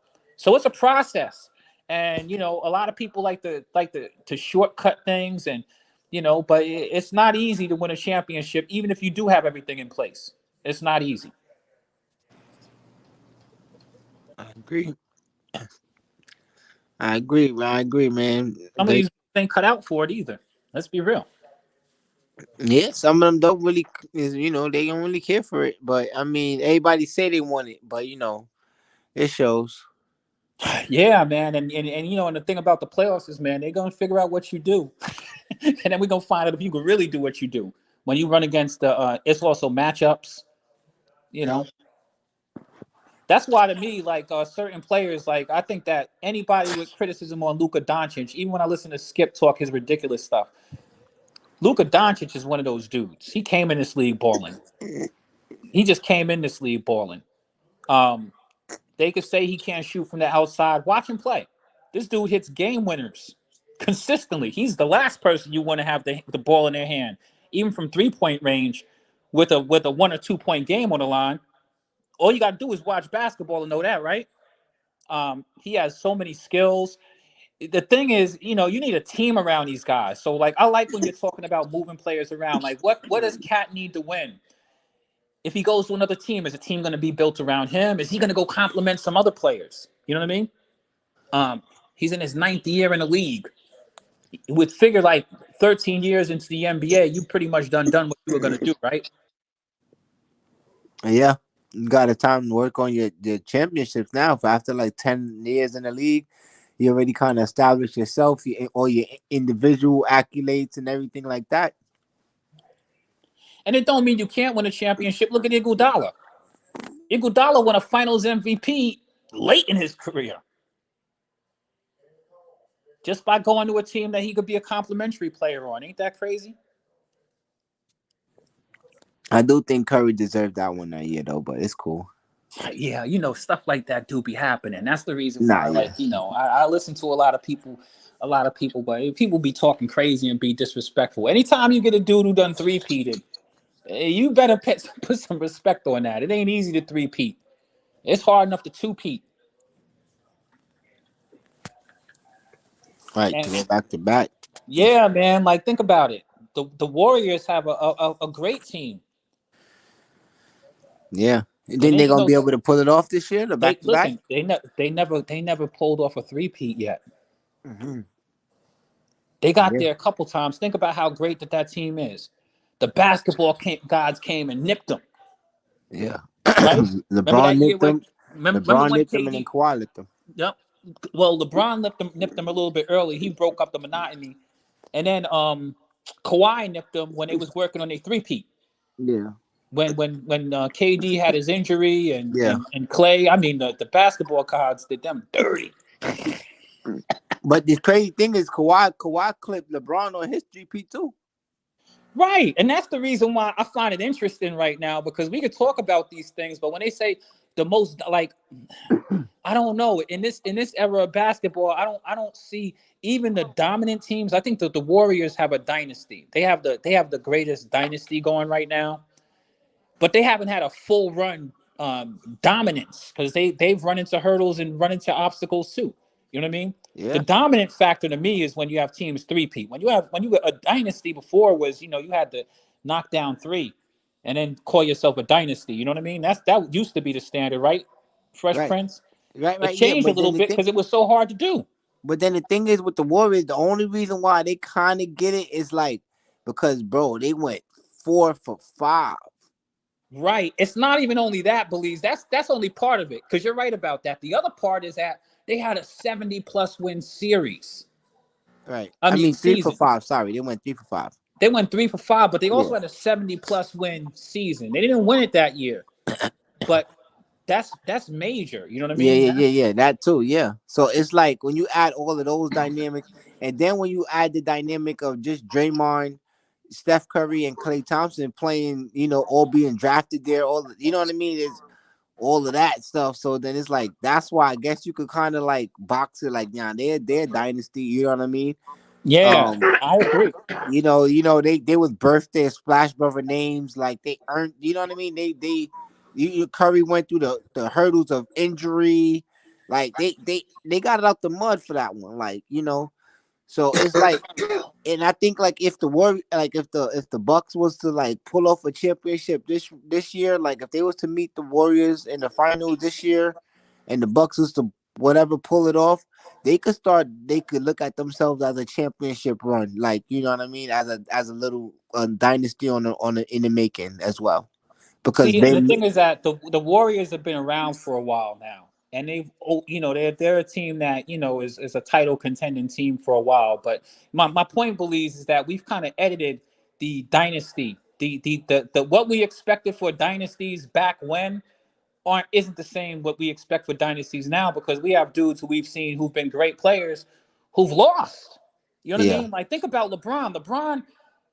LeBron, I mean, when he went to Miami, he was talking not 1, not 2, not 3, not 4, not 5. He only pulled out 2 titles out of that. right, out of the 4 years, And that team, well, with the Heatles, and I yeah, think that was one of the teams that kind of ushered in the modern NBA, yeah, because they were like, look, we're gonna take. I mean, what do you say Dwayne Wade was ranked when him and LeBron came together? Forget about Chris Bosh. Like, Dwayne Wade and LeBron James were 2 of the top 5 players in the NBA. Easy. at that time, yeah. Or at Easy. least, or maybe on the come up. Yeah. Well, Well, yeah. I mean, Including Kobe. Yeah, no, you're right. no, Go I ahead, mean, I'm asking, like, this is a real question, because when else did you see that really happen? No, you're right. You're right. You never saw 2 of the definitive top 5 players in the NBA say, "Hey, we're gonna join forces." And So, then like, KD kind of did it with Curry, but yeah, you're right.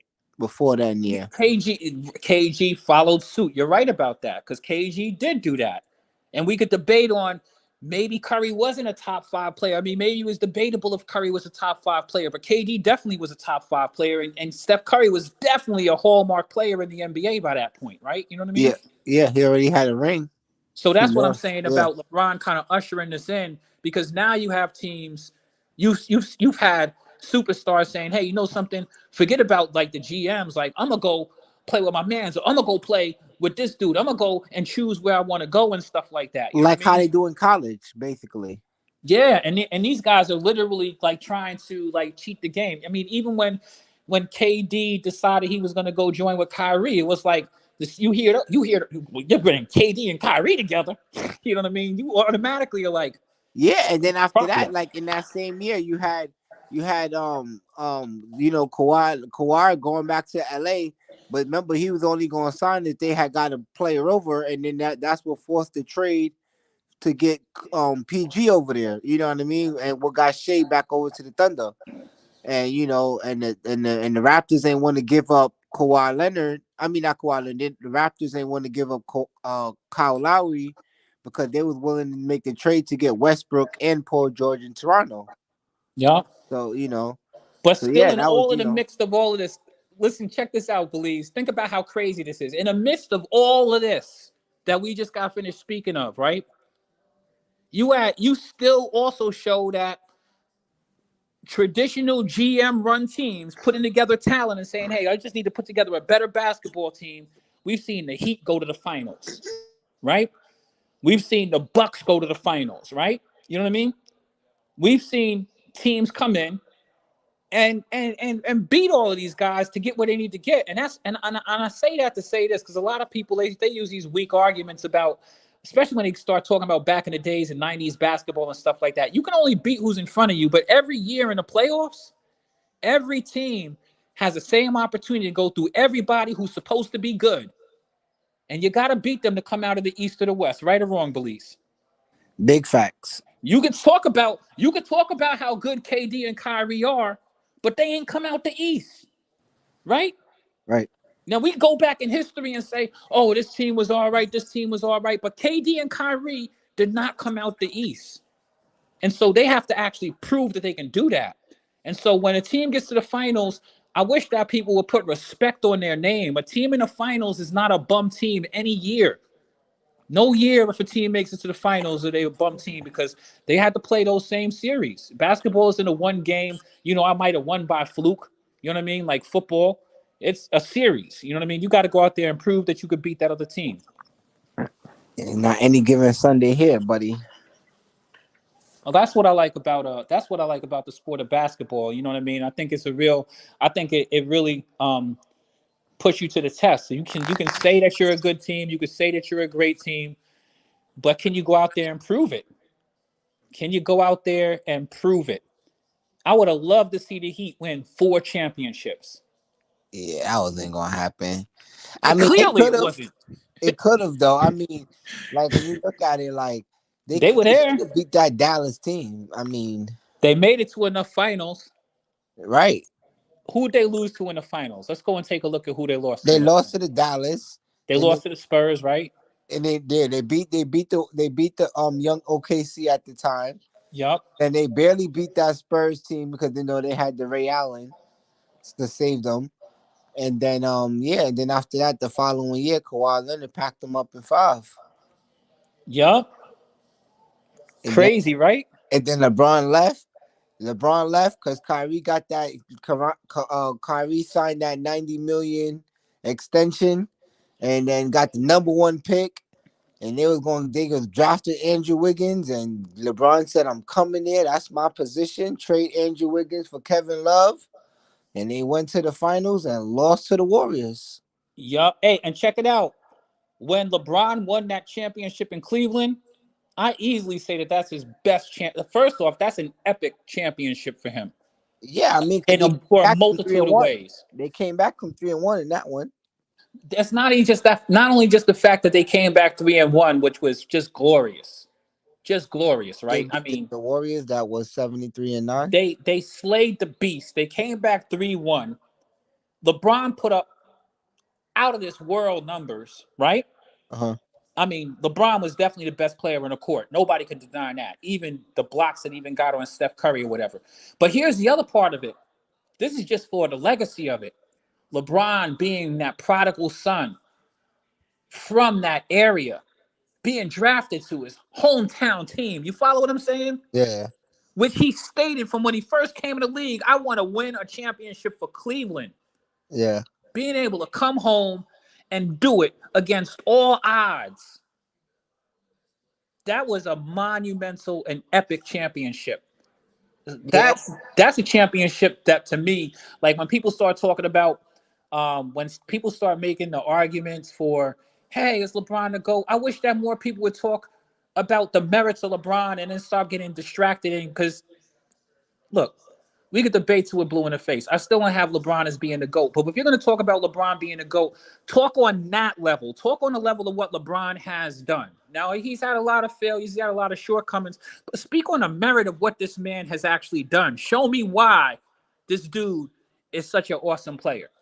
Because he don't got a three-peat under his belt. You know what I mean?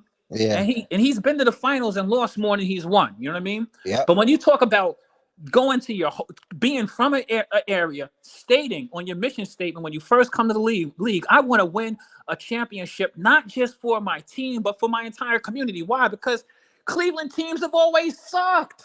Right. People forget that. And That the was, baseball team had won the year before.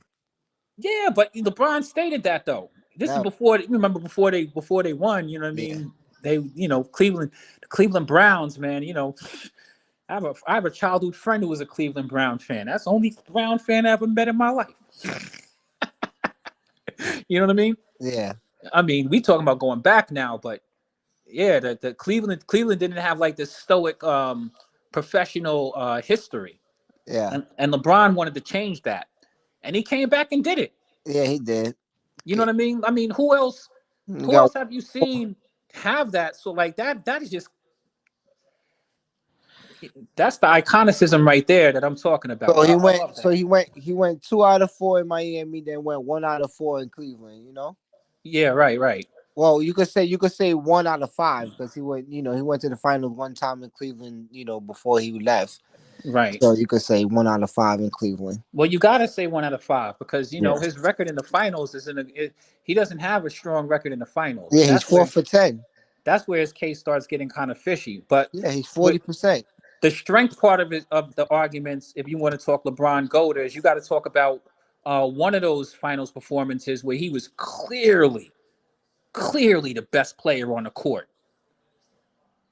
I think even one of those years he lost, he was the best player on the court.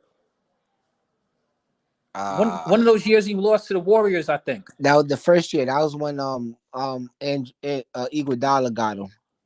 Because after he won in 2016, he lost the other 2 was with KD, and KD was clearly the best player on the court. Yeah, facts. But Yeah. you got to also remember, like, to me, I also remember that. I feel as though there was also kind of a mutiny in the league. I think that KD got tired. First off, KD got beat by LeBron in the finals. Let's can we talk about it, Belize, for a second? Yeah, of course.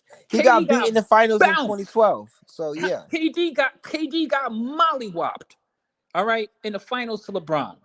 Well, I will say, in my fairness, say, like, in fairness, we could argue it, but KD was still young and LeBron was a grown man.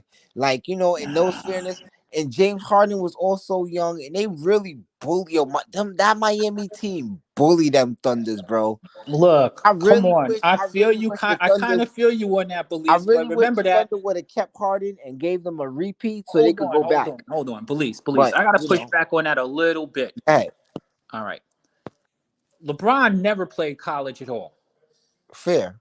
He never played any interim league that most players play to sharpen their game and prepare them for the NBA. He came straight from high school. And Fair. KD was elite in college. Right. I mean, he played through tournaments and all kind of stuff like Won that. a championship and all. Right. To sharpen and really establish himself as he came into the league as a scorer. LeBron didn't come into the league as a lethal scorer. LeBron came in as a dude who had an all-around game, who was a dynamic player, but he had no buffering, no period for sharpening that, the steal versus steal or whatever. He came straight as a boy into a league full of men. And then and I'm not even using that as to say anything, but just you have to keep things in perspective that LeBron is a very special player. That's all I'm saying, Belize. He's a very special player. He's a generational talent. You know what I mean? You just don't find dudes who do that. I mean, you could look all through the history of the league and you could probably only count to maybe a handful of people. I mean, probably can't really count points to anybody who came into the league and was impactful immediately as LeBron was. I mean, Kobe, KG, maybe. Kobe wasn't as impactful immediately as LeBron was at all. He could have been. He could have been, but the team But didn't he allow it. wasn't. That you But all can't. right, You can. We can't say all of fairness, that. We got to keep it real. We can only talk about what actually happened. I remember fairness. Kobe when he was a rookie. I remember when Kobe tried to do. I remember Kobe in his second year where they gave him a little bit more minutes, and he blew a series for them trying to do some Michael Jordan dunk at the end of the game. Hey, Belize, ain't that you, ain't it? Hey, Yeah, wasn't that you that said yesterday that you thought LeBron robbed Carmelo for that rookie of the year thing? yeah. That was you? I mean, I didn't say it yesterday, but I stand on that. Yeah, I do. I He's not the always only one stand who on it. believes that though, Vern. I don't believe it, but I know a lot of people don't believe it. I'm saying, see, this is the total difference than what you said right now, that LeBron is all that and a bag of cookies. But he Well, wasn't that. but look, Uncle He Vern. Let wasn't me just that say with, something. he wasn't that with wait, can I say this, please? Of course, go ahead. But he wasn't all that when he came out with Melo with Melo, right? Because Wade, all them came out at the same time. But LeBron got Rookie of the Year, Yeah, right? right. You didn't agree with that situation, huh?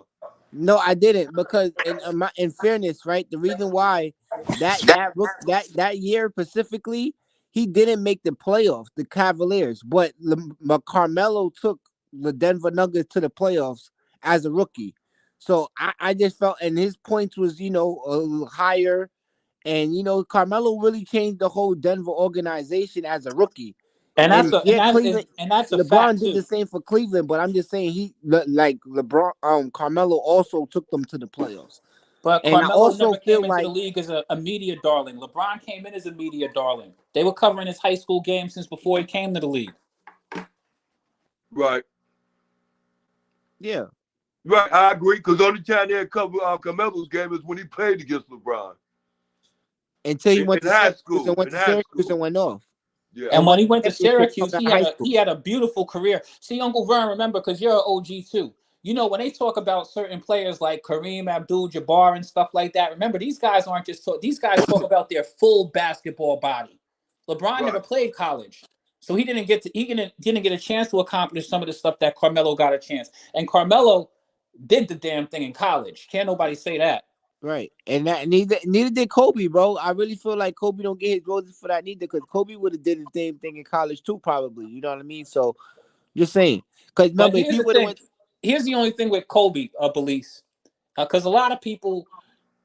I mean, I could talk to people till they're blue in the face. You can go look at the team that Kobe came on. Kobe played behind a dude by the name of Eddie Jones. yeah, yeah. Eddie Jones from Dallas, And Chicago. Eddie Jones was not, and Kobe was not taking Eddie Jones' spot when he came on that team. of Eddie course not, Jones was of course not. truthful.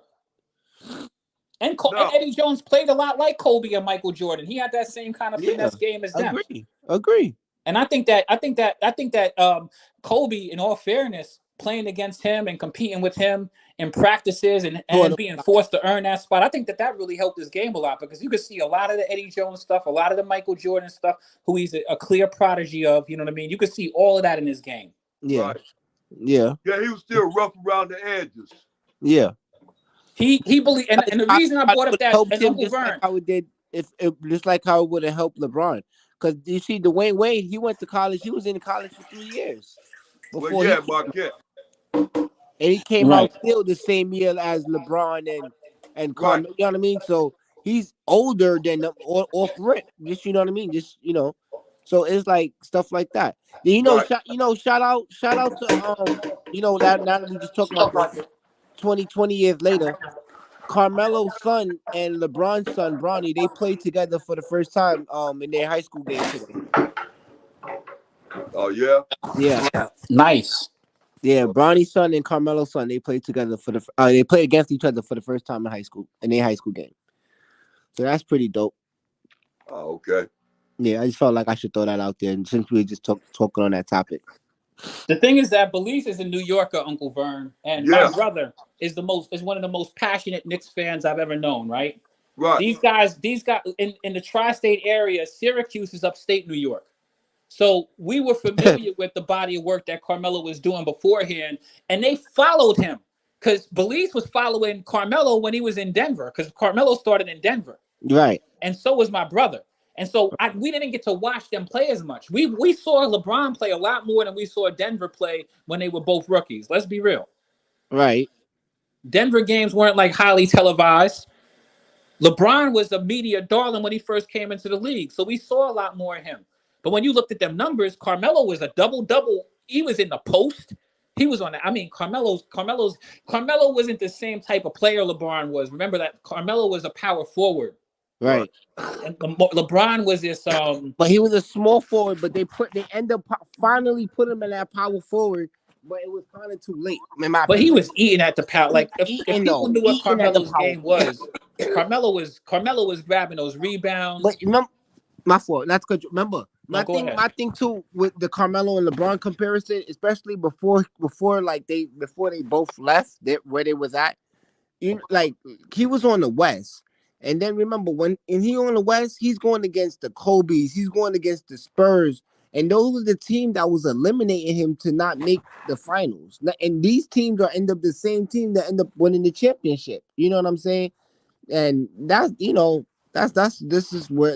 it was harder for him, in my opinion, for Melo on the West than it was for LeBron on the East. Granted, Bron ain't have a team and all that, but I feel like that was their problem. Like Melo had Kenyon Martin, bro. We had the squad, but we just couldn't get over the hump. I'll also push back on that. Bron didn't have a team stuff. Also, I was a Bron fan coming into the league. I'm gonna tell you right now, that was the very first high school player coming into the NBA that I really felt like. And he turned into. He lived up to the hype too when he came in. But when LeBron came on into the league, they had an interesting team. They had Ricky Davis, Mm-hmm. who was a dynamic scorer. That's what he did best. They had Defensive this too. DeJuan Wagner, Mm-hmm. who you should go and read the clippings of what they thought about DeJuan Wagner. They had Darius Miles over there. Yep. They had didn't they have Drew Gooden had left though. Right? Drew Gooden had left. Drew Gooden was there eventually, right? But they had didn't they have Big Z? Because Big Z was a staple. Oh yeah. Gaukis. Boozer had left. I meant to say Boozer had left. Yeah, Boozer. But they had him too. But the point that I'm making though is that it wasn't that the Cavs didn't have a team. The Cavs did something interesting. When they brought LeBron in, they brought a coach to mentor him. And that coach did something I watched over the year. He did something interesting. That coach actually just died. Yeah, he did. You're absolutely right about that. R.I.P. R.I.P. But what happened is that they systematically moved people away because their team was young, and those dudes are kind of loosey-goosey. They moved everybody away, and they forced LeBron. LeBron came in with a pass-heavy game when he first started, right or wrong. Yeah. Hey, Paul Silas, wasn't that Paul Silas? Yeah. Paul Silas brought LeBron was a coach, wasn't he? Yeah. He was the rookie coach. He was LeBron's rookie coach. He did. Yeah, but Paul Silas came in as like Paul Silas ain't dead, bro. Hold on, who just passed away? He just passed away today. Yeah, I just got finished seeing he passed away. I thought it was today. Then LeBron just was speaking about it. Vern, I ain't know that. Paul Silas passed away today, bro. I ain't know that. Yeah, no, I know it's how surreal it sounds, but yeah, literally, it just happened today. It literally happened today. Yeah. Oh. R.I.P. to Paul Silas. He was a great coach. But I'm just pointing out the fact that I watched that team because I was so excited about what was going to happen. LeBron wasn't the lead scorer on the Cavs when he first came over there. Ricky Davis was. But then he started icing everybody. Paul Silas made LeBron. I think that, people won't tell you this, but I feel like Paul Silas made LeBron the LeBron he is. He was like, LeBron, you're going to stop deferring the ball and you're going to score. And that's what he did on that team. So he didn't come in with us. Carmelo came in getting buckets. Yeah. LeBron eased into that role. LeBron came in dishing the rock with a high-flying squad full of young players. And they systematically moved everybody out. And Paul Silas made LeBron over that season. He made him Straight Yes. up, you're not going to defer to anybody. You're going to and whoever. That's the reason they got rid of Ricky Davis, Yeah. because Ricky Davis wasn't deferring to nobody.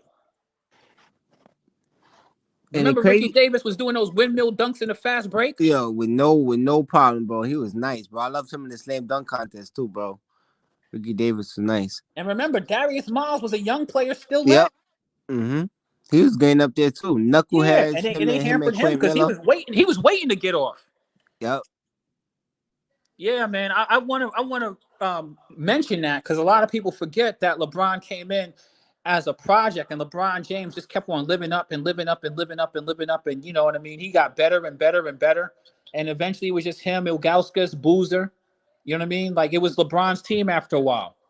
I want to say too, though, right? I really believe with my core deep in my soul, man. If Detroit would have picked up Carmelo Anthony, man, things would have been different because Carmelo would have been on the East. He would have been coming on a championship team with coming off a team that just won a championship, and they could. I feel like he would have been factored in that Spurs series, and Detroit would have got it back to back as well because of Carmelo.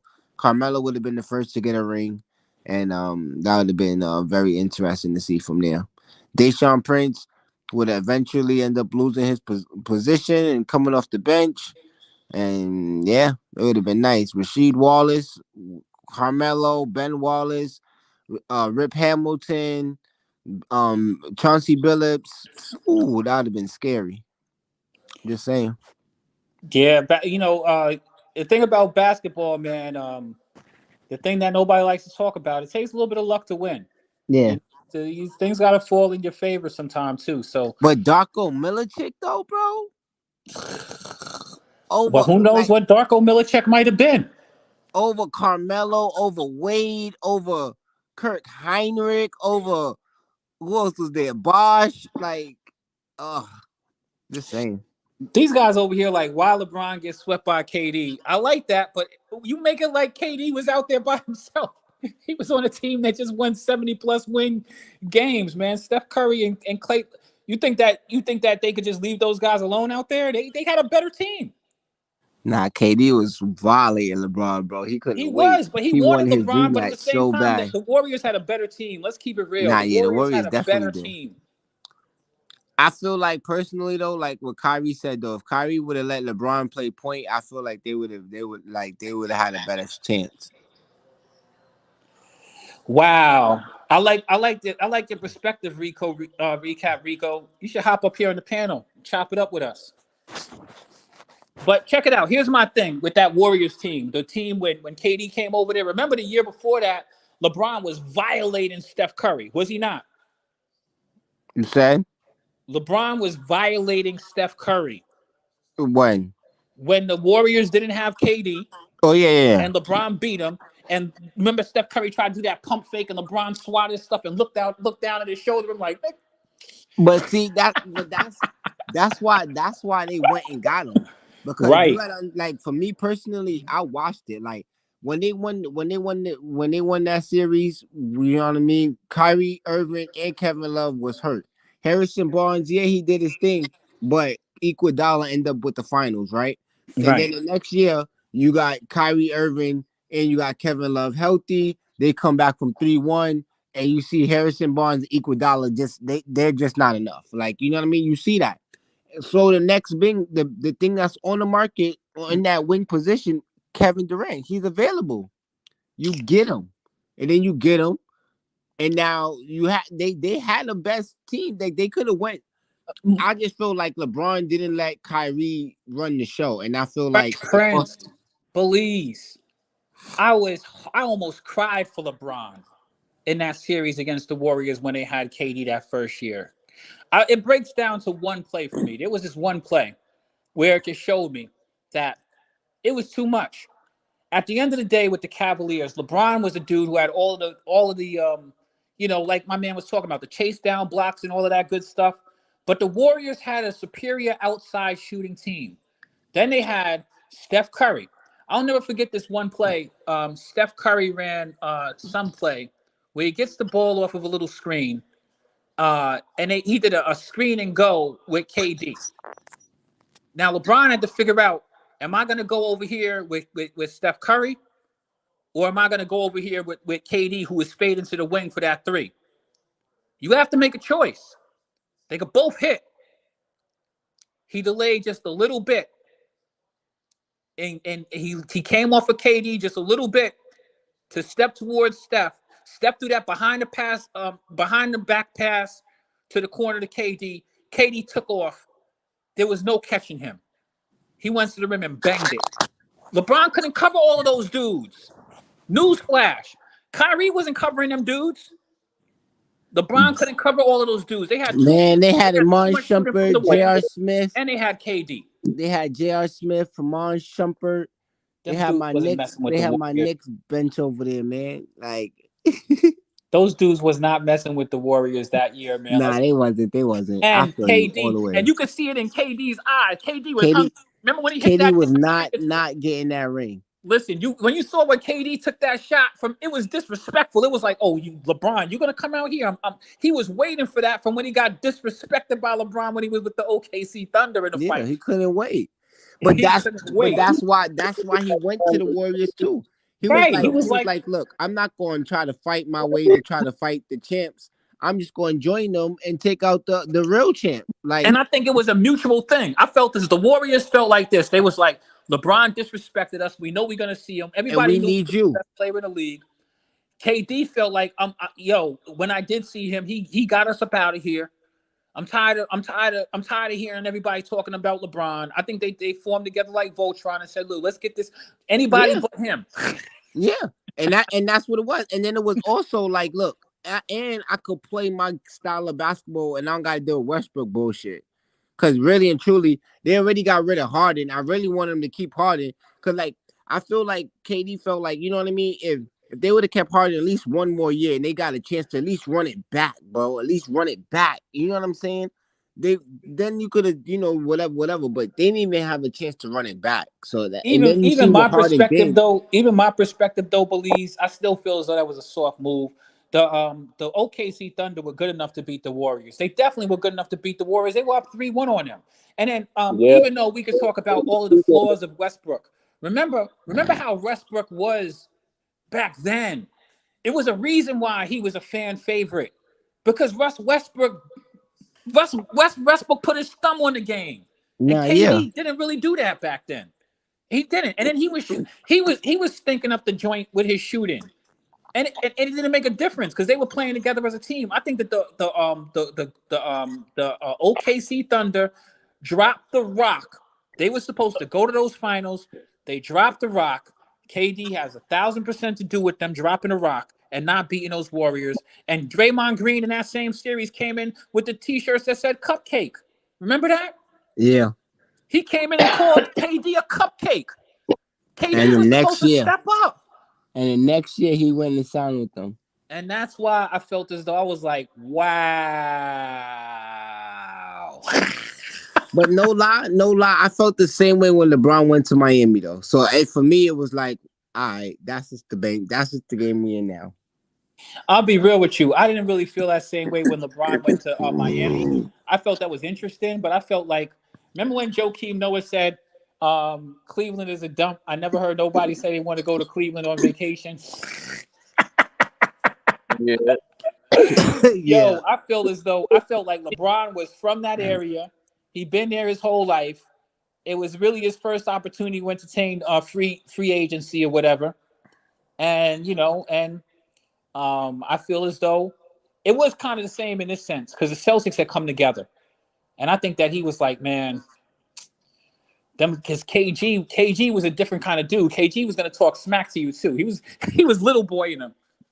Yeah. It wasn't just that the Celtics were beating you; they was little boy in you. KG but was that hungry. and you see right, and that's what the same thing. That's how I looked at it. The same point right there. Like you see how LeBron couldn't get past the Celtics, right? Even like kind of before KG, because Paul Pierce had his soul too, right? So like even with that being said, like so they formed and they had the mega squad. So it was like, oh nah, we about to team up to take out the Celtics, meaning his whole draft class, meaning Bosh and Dwayne Wade, they like, you know what, we gonna build up and then you know what else we gonna do to make sure we can could get them out. We gonna take one of their pieces, meaning Ray Allen. You know what I'm trying to say? So Yep. when KD did it, it's like, yeah, I get it. It's just to take out now LeBron. Like, you know what I mean? Like, that's just what it was. That wasn't the Kobe mentality. That wasn't the Tracy McGrady mentality. But they will all tell you if they thought like that, they would have been killing it. They wish they would have. I'm So gonna tell you you why can't they even wasn't knock thinking it. that way, because that third piece, first off, when we talk about the Heatles, to me, it was LeBron James and Dwayne Wade. Problem. Dwayne Wade, by that time, I don't think that a lot of people realize, but Dwayne Wade wasn't filling out whole seasons. Every year he was going through the same thing. So it was like it was like 60 necessary something. for Dwayne Wade to have somebody else help him out because Dwayne Wade couldn't stay healthy the whole year. All right, Right, just being real with you, right? right. The next part of this is the part that I'm going to really cook on. If the Heat would have got the same Chris Bosh from Toronto, I'm talking about the Chris Bosh who wasn't Christina Bosh, the dude who had no problem with going down in the paint, banging it on people, and has something to prove. The Heat never had that dude. The Heat got Chris Bosh, the jump shooter. That's who they got. They got I jump shoot wonder all why. day, Chris Bosh. I Because he wonder lost to why. Dirk Nowitzki and he thought he could be Dirk Nowitzki after. Oh, He really? Chris Bosh, Chris That's Bosh, Chris Bosh had the biggest break because he didn't have to play next to nobody when he was in Toronto. When he went and got to Miami, he was like, "Oh man, I could kick my feet up. I'm a hero down here. LeBron is gonna be running up the court. Dwayne's gonna be running up the court." He he The was paint never was really too that same crowded. Chris Bosh. Let's be real. He was never the same Chris Bosh he was in Toronto. If he was that dude, bro. Why are you doing that? what's that? Talking about Christina Bosh? I no, like I agree that he wasn't good, but like The paint was why, clogged though. no, he wasn't good. Like we know why. Like like we know why he was shooting jump shots. We know why that happened. We know that wasn't his choice. Like why are we doing it? Wasn't his choice. Dwayne Wade was still dealing with his injuries. He had plenty of Dwayne time to play. Chris Wade's Bosh was dealing with his injuries too. Dwayne Wade's not a shooter. And neither is Braun. Okay then. Okay then. Now we're getting somewhere. Well, we knew that. I knew that. And I agree who with needs you, the to be man. Chris Bosh was soft. That's what I'm saying. no. Nobody had a jump shot on that court. So he had to Chris, I space it don't out care because about. Listen, he can shoot jumpers. I have no problem with him shooting no, jumpers. He shot stop. jumpers in Toronto, but he also got his ass down in that post, and he Did did you none of not that in see Miami. what happened to Kevin Love? Right. Same thing happened to Kevin Love. No more rebounds and in the paint. Yeah, None of that. right. Because Kevin Love was doing 30-30 in Minnesota. Oh, okay, and then what happened? He became a number 3 like Chris Bosh, and what happened? Only thing is that only thing I would One say ring out about of it. only thing I No, would no, say no. What about Kevin happened? Love, you could He got watch put him. in the middle like Chris Bosh, and they became jump shooters. Well, I'm gonna tell you right now, Look what's happening with Anthony Davis. Kevin Love can't jump. Put in the corner and became a jump shooter. Well, he had an outside J too. Yeah, I don't look like yeah, but you got to notice the trend of the role. Yeah, but here's the thing. Kevin Love, I don't know if you've ever watched Kevin Love's game, but Kevin Love can't jump. He'll body you up for those rebounds. He get blocked in the post a lot. And he seemed to In the he's Timberwolves. and remember that they had Tristan Thompson there. So they had somebody already who was in the post all day. Hold on. Am I breaking up or is that you guys? Nah, you good. I can hear you. I just don't believe it. I can't. You don't believe that you believe that Kevin Love went there and said, "Hey, I'm not going to play in the post," because Kevin Love was hitting threes in Minnesota too. Nah, I know. I don't remember that. Well, you Yeah, better go back and look at videotape because he was in the post and he was wetting threes. Kevin Love has always had that game. Nah, yeah. I mean like 1 or 2 threes here, but not like Yo, bro, he was really shooting threes like OD on the Cavs. You Shooter in know the reason Cleveland. why? You know the reason why you didn't see it, Belize? Because nobody was watching the fucking Minnesota Timberwolves. I I disagree. I was watching them. I was No, you watching them. wasn't. Stop capping. I Bro, seen Kevin Love play a what, few games, but he what's was the doing the bro? same. It was him and the other big I don't want to say, you know what I mean, the other Caucasian dude that was getting the rebounds too. The ball headed dude. I forget his name, but it was like a whole team. It was all like, Caucasian guys on as a starting five. Right, They was right. getting busy. It was getting. I was really watching it, bro, because it was really getting busy. How Like, many Minnesota Timberwolves games really came on TV? Let's be real. no, I'm league pass though. I was always league pass. All right. I was always All right. league I'm pass. not gonna. Always. Hey, maybe you had a fetish for Minnesota. I don't know. Without Nah, like, KD, I was just I had no watching reason to be basketball. looking over. Don't do that. I was just. I And was, plus, remember, I was looking keeping at up Kevin with Love through the. Kardashians. I'll be Chris real. I was Humphries looking is at over Kevin there. Love through the box score. I was a box score dude. Remember, my man's Chris Humphries was over there. We was keeping up with the Kardashians. Remember? I just got finished. I was just talking about him on our Stay Lethal podcast just this week because my man was trying to tell me that Chris Humphries was garbage. Chris Humphries was a serviceable player. Yep. He was a double. He was became 10 a and bum 10. after he became a bum after he married what you call it? He went to the Brooklyn Nets, and then Kanye said, "You lucky Jay ain't dropped you from the team," and it was over from there. Yeah, no, after he married Kim, man, it was a wrap. Yeah, because Kanye West said he want her back. He want her after he was married. Belize, you got to go check our last Stay Lethal podcast. I watched it, bro. Yeah, because I'm trying to tell Zen, like, is it a coincidence? I mean, I'm gonna just be real with you. I went through about 15, 16 people, 17 people, maybe 20. Is it a coincidence that they all have these collapses after they get with a Kardashian? Come on, help it make sense. Even think about it. How many times Devin Booker? How many times do you in see the finals? Listen, hold on. You know the most interesting one that I didn't even connect until I was on the program. Remember when what was it? I think it was Kendall got with Blake Griffin when he was Lob City. Yeah. And every year every year in the playoffs they underachieved, right? Mm-hmm. All right. Now maybe it's a coincidence that they was under the Kardashian curse, right? But now peep game, right? Remember when Chris Paul linked up with James Harden in Houston? Mm-hmm.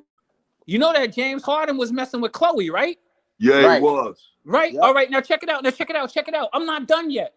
In Phoenix, just this past year, you already know that Devin Booker messes around with Kendall, right? Yep.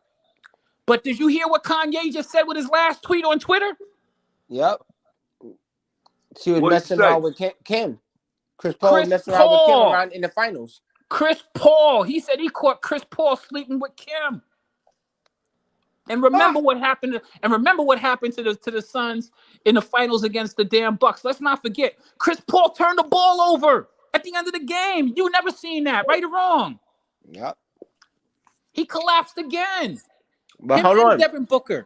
We gonna overlook Lamar Odom? That's what I was trying to tell homie too. Lamar Odom. He's talking about Lamar Odom was always on crack. We ain't never heard about Lamar was crack until he started messing with Chloe. Word. Don't and do then that. after he started messing with Chloe, his career went to trash. Am I right or wrong? Yep, he already had the champ. Well, wait. Right, he had a championship with Kobe. Look, what happened with Reggie Bush? I told Reggie Bush was the only smart, and I was a Dolphins fan. He even came to my team for a little bit. Hold on. But you gotta catch this part. Yeah. Remember, after he left with the whole thing with him, right? That's when the whole USC scandal happened. Yeah, you're right about that. And then she left him. Yo, but you see, police, man. I should have brought you on there, man. Because I'm trying to tell you something, man. I don't think it's a coincidence. You notice that every time. I mean, because first off, it's not like about numbers and stuff like that. You talk about, this person had an injury or this person wasn't performing or these. No, forget about all these circumstances. Take a look at every one of these people. Look at what happened to Ben Simmons. Yeah. Come on. Can do too. Yeah, and I also pointed out the mama. I pointed out the mama because she started out with Bruce Jenner. He was so emasculated, he became a woman. You're right. And we all know what happened to OJ. We saw what happened. That was like one of the most monumental things we ever saw happen to an athlete, right or wrong. And they saying Chloe's OJ daughter. Exactly. Uncle Vern, you following me? Do I got a case? I'm telling you, man. If you're a basketball player, stay away from them damn Kardashians. Just do that. Do yourself that favor. Hey, look here. I ain't no basketball player, but I stopped messing around with white girls a long time ago. But ain't like I went back to them recently, so I'm gonna take that advice right fast. Hey, Kanye should have took his own advice. That's where he Hey, messed up at. He hey. over here crying every damn day on television, man. You was the one who chose to get with her. Hey, I'm thinking about moving out to Boulder, Colorado too. I'm sorry, that ain't what you was talking about. But that's Oh, what I'm nah. talking about. But Nah, I but feel not you, though. yet. Them they did bad. I mean, like even if you look at the artists, like you know what I mean. Look at Bow Wow career. He messed with them. You know, Ray J. Yeah. Like they all like you know Nick Cannon. He You had his just saw little what run. happened to Travis Scott just last year Travis Scott. with Yeah, his Juice World tour. Wasn't that weird? yeah, that was super weird. Shoot, you know. Yeah, No, man.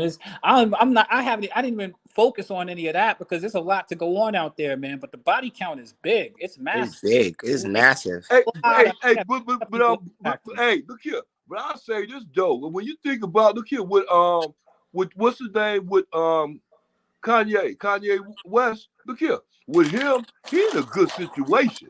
His Yeah, great. baby mama, family got money.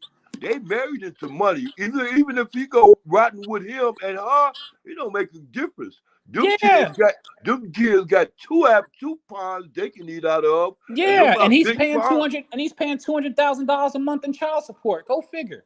After we just got finished losing like 1.5 billion, right? Yeah. And he got that. And he got that. He got that. Remember when he went on the Drink Champs and said that crazy stuff about the Floyd family? So they got another 250 million they about to scoop up off of him. So Kanye got to watch his pennies right now. That's the Academy. You better start taxing in that Donda Academy. Jay-Z got a nice thing going on too. Somebody else got a nice thing. Jay-Z. Just married and got a nice thing going on as far as their family. I can't remember who it is, but yeah, Jay-Z got one too. Like I said, they but mama Jay-Z got a and they better father. situation because he first off, he got a black woman. All right. Shout out to our black queens and empresses out there. All right. And he ain't got to pay no child support, none of that stuff.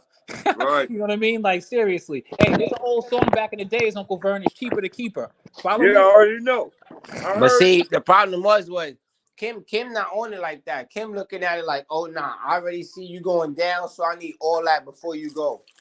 Cause then you know what's next. She gonna try to get the body count next. But it's deeper than that. First off, I have no sympathy for Kanye for his situation because it's all self-inducted.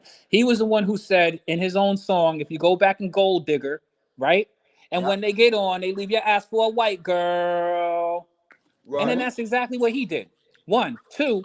The next part about it is that he knew everything that everybody else knew before he got with that woman. She already had a sex tape out. It was well common knowledge. She was already thoughting between celebrities when he ran into her. Am I right or wrong? Do I have to remind you of how She was married to Chris Humphries when he was married, like when he took her from him. how Either many way, years she was thoughting she around. just ain't no baby. She just ain't no baby. Somebody baby mama. She just ain't that no police. You gotta understand that. Right. She ain't the type of chick you go and have kids with. Somebody baby mama. This brother's rich. Just think if I had a baby bow.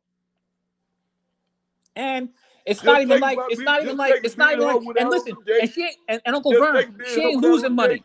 Look, understand me. Just think of being her without a date. That's the middle of the bar. Say, hey, she like me, so we go out on a date. We have a kid. Next thing you know, 2 months later, she called me. Hey, you know you're gonna be her daddy, right? I said, yeah. My old 68 through your ass is, yep. Hey, you the father. What I scared to lose? Hey, but Uncle Vern, What do all I the stand to Kardashians lose? do, Uncle Vern, all the Kardashians do is get wealthier. Because Hey, they got their money plus they got the money of the dudes. I'm guaranteed they're not using their money. They're gonna use Kanye's money. yeah, if you get one like that, she turned out to be your baby mama. Don't feel bad, boy. Think about the bright side of it. It's always a bright side. Well, the bright side is that, Kanye at least still has his sanity. But he was insane messing with the woman to begin with because it wasn't like, I mean, come on, man. Like you always say, man, you lose them the same way you get them. She was married when you took her from her husband. Why did you think she was going to marry you and not leave and go with someone else? Right. Like it's the same. Like, come on, bro. It's simple as that. So, Plus, she had everything to gain messing with you anyway. That was scaling up. like, that was leveling up. She went from Chris Humphries to Kanye West. Like, come on. Right. Leveled up lovely. Yo, she was telling Chris Humphries that, oh, now that we gonna be married in my last, and look, this how real it was. She was telling Chris Humphries that she's not even gonna change her last name to Humphries. But as soon as she married Kanye West, she changed her last name to West. The big difference there. Come on, you know what's up. Come on now. We know that Chris Humphries had a little bit too much estrogen anyway. Let's be real. We saw that man on 4K. Look, she was telling him straight up, oh, you don't have to buy me nothing but Hermes now, so I could just have the H since I gotta, since my last name gonna be Humphreys. Too much high maintenance, Uncle Vern. If you get a woman that you got to put that much maintenance in, because you're gonna definitely have to put maintenance in the Kardashian. What's she messing around with you if you can't elevate her? Yeah, they gonna get child support. I know one thing. They gonna get the kids. If it ain't happen, they gonna get the kids. Now back on track, Uncle Vern. But hold on, I got one more point before you part. get back on track because Go I think you missed one. What happened with Tristan Thompson and Khloe Kardashian? I was about to get into that too. See, exactly. You spoke about all of that. So my point to Uncle Vern, even adding Tristan Thompson into the mix, and there's a couple more I didn't even get into, right? Uncle Vern, don't you see the trail of destruction in the lives of the men that these Kardashian women touch? Oh yeah, I noticed it. Yeah, I noticed it. It is a trail of destruction. Yeah. James Harden had so many epic collapses in the playoffs. We don't even expect him to do anything no more.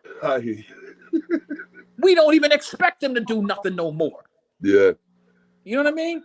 Yeah. I mean, I'm talking about how when you see a dude that you're like, yo, I believe in this dude, and you like, oh, he messing with a Kardashian. You already know how it's going. I can tell you how it's gonna end.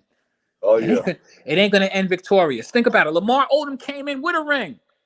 2. Right. 6th man of the year and everything. He had 2 rings with Kobe, and then he got the ring with Khloe, and then he was on. Then he was blowing rings of crack smoke. then look. Peep game. Peep the brother. You see how slim he was, and you see how big he got. Even the dudes messing with the friends of the Kardashians, the Jordan Wood girl, Black China. You know Black China. You know what you call? I think that Black China. No, Jordan Wood is the one that messes with Kat. Yeah. And we were just talking about how soft Kat comes up when it comes to big games. Yep. And then it's crazy too. You know, Black China is the only one with the pure Kardashian baby. Wow.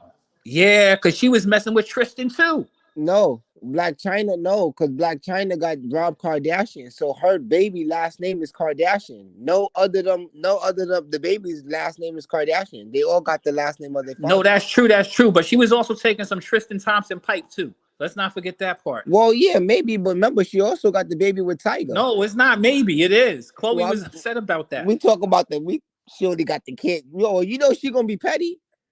She only messed with Rob because Tiger was messing with Kylie, and Kylie was underage, and that was her baby father. And they lived down the street. So she said, all right, I'm gonna sleep with the brother, and then got pregnant by the brother.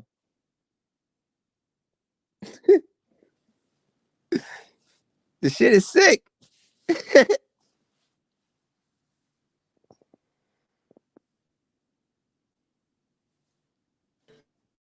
Yeah, they've been around. They've been tossing it up. They've been tossed like a salad. So, I don't know what to tell anybody messing around with them, but be careful. It was Belize. Did you catch the part where I put the warning list up? I had a warning for young players. My warning list had half of the Charlotte Hornets. PJ Washington, Miles Bridges, bro, all living dangerously. They're on the warning list. Yo, bro, but you know what it is? It's the new generation, bro. They love that toxic. Like, look at Blueface, bro. Like, yo, like he's happy. Yo, that girl is like abusing him in public. Like, man, but he abused her too, man. Stop acting like But the way I shoot it, yo, that shit I, is I know hilarious, you're bro. doing it, but let's not act like Blueface is a saint. Blueface know what he be driving that girl. That's the reason he's with her, because she's a rider. Death. But that shit be hilarious, She's bro. a Like, rider. They have the most toxic relationship in history. Only you think relationship more toxic than that is probably Bobby and Whitney. or Stevie J Jocelyn? Yeah, maybe. But They was I find wild. them both amusing. I think that they have a. I think that from the outside looking in, it's always something interesting. But you could tell that girl loves that man to death, Nah, like yeah, they both do. and You he could tell loves he her love her too, because you too. could tell from what he be doing. You don't be Yeah, seeing it like he treat her right for the most yeah, part. I mean, other than might say some crazy stuff in public in an interview with her yeah. about some of the other chicks and some of the other crazy stuff he into. He knows she don't want to hear none of that. Yeah, right. She be ready to go. She be like, "What, bro? Don't play with me. I'll smack this bottle quick to your head." She be That's like, "Oh right. shit." He liked that. He was getting that top with that gap in them teeth, boy. It Yeah. was over. It was Oh, bro. over. It's like can't nobody treat him like Shorty. Plus, Shorty's an athlete too, man. I like Krishan. Yeah, she's cool. She's cool, bro. She's hella cool. I like her too. I ain't I gonna like lie. her because she's not. I don't think that she's fake. Like she's cute, but she's not like what I mean. She's not running around trying to do a bunch of fake stuff or try to be a fake cute girl. You know what I mean? Yeah, she not trying to. She not trying to get on for the clout. She like, nah, Yeah, I'm she's not thorough. like she might not be the baddest chick, but she ain't terrible, But and the problem is like if she was to fix her gap and all that, to be honest, she would be pretty because she was she pretty got the before. piece. She got the bridge. She got the bridge, right? Blueface got the bridge for her. Mm-hmm. But Yeah, the thing I like about her is that she she's sexy just the way she is. Like, you know what I right. She mean? like her shit like that, and that's Yeah, dope. it's like what do I need to prove to any of y'all? Y'all already know my joints cracked. I was rocking a missing tooth the whole time. Mm-hmm. She a real one. I think that they crazy. When I think that the toxicity is when you see when they family come around and she fighting a Blueface mom. That's Yo, crazy. bro, I like they be wild, bro. And y'all still together? Oh my goodness! Remind me of one of my baby brothers and his girlfriend. Me telling them all the time, y'all need to leave each other. And then the Right. second that you tell him that, she go run back to my brother. Yeah. Yeah, he told me that I should leave you. And he come, oh, you over here talking about I should leave. I'm like, man, you need to leave her after she smacked you in the face with keys. He gonna tell her, why are you telling him that he should leave me? I'm like, y'all are terrible. I can't stand being around y'all. Y'all like Yeah, they man, that's that millennial relationships, man. The breaking up modern fights every woman time you syndrome. see them, all of the drama, furniture broken. You can't go to the crib without asking them why there's a new hole in the wall. You know what I Damn, that's bad. mean? Yo, that's the Blueface and Krishan Rock. Yo, Yep. the funniest thing I saw was when she got on Kai Sinat. She went to his spot and then threw the damn chair. Was that staged? I don't know, but not the one that got me honestly was the beginning of it when Whack 100 was at the house and the cop, bro. That was Oh yeah, I saw hilarious, some of bro. that too. It's like a car crash that you just have to stay and watch. You know what I mean? Nah, yeah, because ever since then it was like, oh yeah, where is this going? And now it's like they got a reality show coming now too, so it's about to be hella funny. Oh, their reality show is gonna be lit. I already tell you that's gonna be a number one. That's gonna be a number one show off rip. I'm saying they need to try to get Cardi B and Offset on one, you know what I mean, and just I yeah, don't want to see them. We already know how they live in. People like Cardi B and stuff like that. I'm like, let them live, man. Let them do their thing. I think they got enough. I well, think they yeah, got enough especially after publicity. the the RIP the takeoff situation. It's like yeah, I'm it's not best they probably me. I think that a Cardi B show would be successful because Cardi B has a lot of female fans, yeah. and I like Cardi B too. But I don't need to see Cardi B anymore on TV. Take care of your kids. You know what I mean. Take care of your kids. You pop up enough anyway. You know what I mean. Like I feel like I'm in your life even without a show. You know what I mean. Nah, yeah, but I think that would be a dope turnaround too. Like you know what I mean, with her now being a mom on the show after seeing her being so ratchet and shit on TV. Now she just kind of showing her being a mom and being productive and I saying think could be that Cardi B. I think Cardi B is clean up. actually. I think that she's a decent mom, but she's a Puerto Rican. So let's Nah, not yeah, forget it. facts. Puerto Rican people crazy. They be real. They be saying all kind of crazy stuff around their kids. But I think that she toned her act up a lot for her kid. Plus, the thing about Cardi is you can't say Cardi out there hoeing in any way, shape, or form. You ain't never really known her. You might have known her as a stripper, but you ain't never really know her as a hoe. Right. Yep. And that's one thing and that's one thing she stood on because she always knew the difference. And that's a New York thing, I think. You know what I mean? Especially like New York females. They know like that shit is the golden key to, you know what I mean? Once they know that shit is accessible to anybody, then you lose your power as a woman. So it's like, you know. And your respect, once your respect is Oh yeah, gone, that's it's true. over. Your That's true. reputation goes out the window, forget it. Yeah. That's a sad thing because a lot of these young women nowadays they don't really care about their reputation. They do all of the thoughtless stuff. And they think they low. They think nobody don't know, and they think men don't care. They think they could just get away with it, and it's gonna be, oh, we living up and YOLO. Like, no, bitch. Respectfully, excuse my language. Yeah, too many chicks nowadays is looking for a dude to take care of them, and then if you take care of them, you a sucker because they're gonna take your resources to another dude anyway. So, they gonna take your resource. That's a fact, bro. That's the sad part about it, man. to some other toxic situation because people, you know, I'm gonna be real with you though, Belize. Like, we could talk about people's relationships. That's crazy, but I'll be honest, you do need a little bit of toxicity in I was just saying otherwise this it's yesterday. boring. You gotta have a little bit of toxicity in it every now and then. That's why you gotta flip the switch on your chick every now and then. And, you know, you gotta have you don't know what chick loves you till she kicks in your damn door. Spazzing on you about something that you did that was out of pocket. Yo, bro, that's a fact though, bro. That's a fact. That's a fact. And that's a pure fact though. Cause I was just telling my cousin this. I'm like, yo, bro, I kind of like the toxic shit a little bit. Like, I don't like when it get too out of pocket, but then you know, it's needed, man. It's much needed, like, you know, with limits. Yeah, you need a little bit of toxicity because otherwise it's boring. You can't be walking around every single day. Somebody's up on you and you know, Like you need somebody every now and then to come and look at you crazy. Like, what's this? right. Or you just want to get yourself in trouble, like just cause, or you want to risk getting yourself in trouble to get caught and just like, like just to do the stupid face, like, like toxic.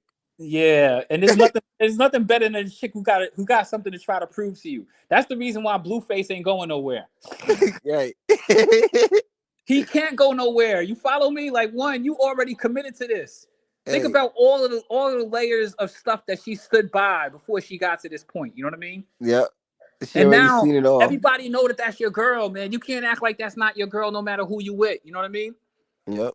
And you know, and she ain't fixing to leave you. You know what I mean? So you got to deal with her, man. Your phone is her phone. Right, and then you think what she gonna do? Get another girlfriend and bring her around? She gonna beat that girl up. She made that clear. I feel like Krishan be playing herself a little bit, but at the same time, I feel as though if Blueface was, if he was, and you from New York like I am, so if he was one of these other random ass dudes, he would have been done left or right or wrong. Right. He ain't going nowhere. You know what's so crazy? She gives him credit Y'all on talking about- everything. She got you know his what's so face tatted crazy? on I her was neck. just watching that She bullshit always show. gives him credit. She really be giving him Yo. credit like all the Hold time. on. Flight. Go I ahead. was just watching that show. That's sad. I just said that. They show came out already. Unfortunately, I got dragged into that show. Which one? My girl wanted me to watch the first episode. We just watched that shit actually like a few minutes ago. I told you they got to do a show I got dragged in, y'all. Oh man, you got dragged in? Yeah, she made me sit down and watch it. I just watched the whole episode. I'm like, this shit is some WWE shit to me, man. You know, this whole episode. I'm like, this shit is crazy. It cut off the part where I guess he about to fight the father. The father got in his face. Yo, nigga, let me tell you something. That's my daughter. He said, that's my daughter. Let me tell you something. And they got all in his face and they started pushing each other. Then the shit cut off. I don't know, but she was just sitting there crying the whole episode. I'm like, God damn. Well, wait. How many episodes is it? I only seen the first one. Fight is on. Flight, you can't front. This is pure entertainment. Tell me that's not going to be a #1 show. That got the potential to be a good show because you know what's so crazy? I never knew that she made that song. That is a vibe. I didn't know that was her. Oh yeah. That's fire too. Yeah, I hear that shit all the time. I didn't know it came from her though. Yeah. So I was like, oh yeah, I was like, so I learned that today. She's a fire artist. Nigga, they entertaining. They arguments and fighting on. That's money. That's what people don't understand. They all in the news. That's money. Even though it's negative, shit. This is the first time you checking them off Flight? Because they got a long history of this. No, I heard of them, but that's my first time watching their show. Was today. Yo, Krishan is mad likable. You're gonna like that chick. She's cool. She cool. She from Baltimore. I know people. I know Baltimore. I rap with Baltimore. Yeah. But wait, what streaming services on Flight? It was on Netflix. Right. Zeus. I'm tweaking. Okay. All right, bet. I got something I gotta look at now. I gotta try to tap. It was entertaining. The second one looked like it's gonna be good. Look, because I heard that he knocked out her father. So I was like, yeah, that's crazy. You know, so you got to review shows like this. Yeah, not only that, she fights his mom. Yeah. They families do not F with them. Man, they not gonna last. I don't know. Let me not say that. Nah, they look like they're gonna last. He just got out of jail. Who he went back to? I know. I've seen it. You know what I mean? Like, he seemed like a polite dude. Like he mad nice with her. You got to be cool with her. It's a movie series. It's a show. Nah, it's a regular show. It's a series of shows. It's a reality show, Uncle Vern. Yeah. Oh, okay. All right. But yo, check it though, Flight. Like he does a lot for her though. Like real talk. He doesn't treat it. He don't treat her like a side piece or some crazy. You know what I mean? He be doing. Say that last point, Quiz. I was saying that he don't treat her like a side piece. He know that's his chick. He take care of her. Yeah. They just have a crazy. They're in the public eye too. So they just dysfunctional. That's all. It's on Netflix. It's on an app called Zeus. Oh, so okay, Zeus. Okay, bet. Yeah. All right. I'll look it up. Word. Yo, Flight, I'm out to spin the block, man. Yo, we about to get up out of here. Listen, we're gonna pull back up tomorrow, man. It's Flight Sports TV. Facts, man. Hit that like button, y'all. Peace. Flight Sports TV, man. That's my dude. I rolls with him. You heard what the man said. It's Flight Sports TV.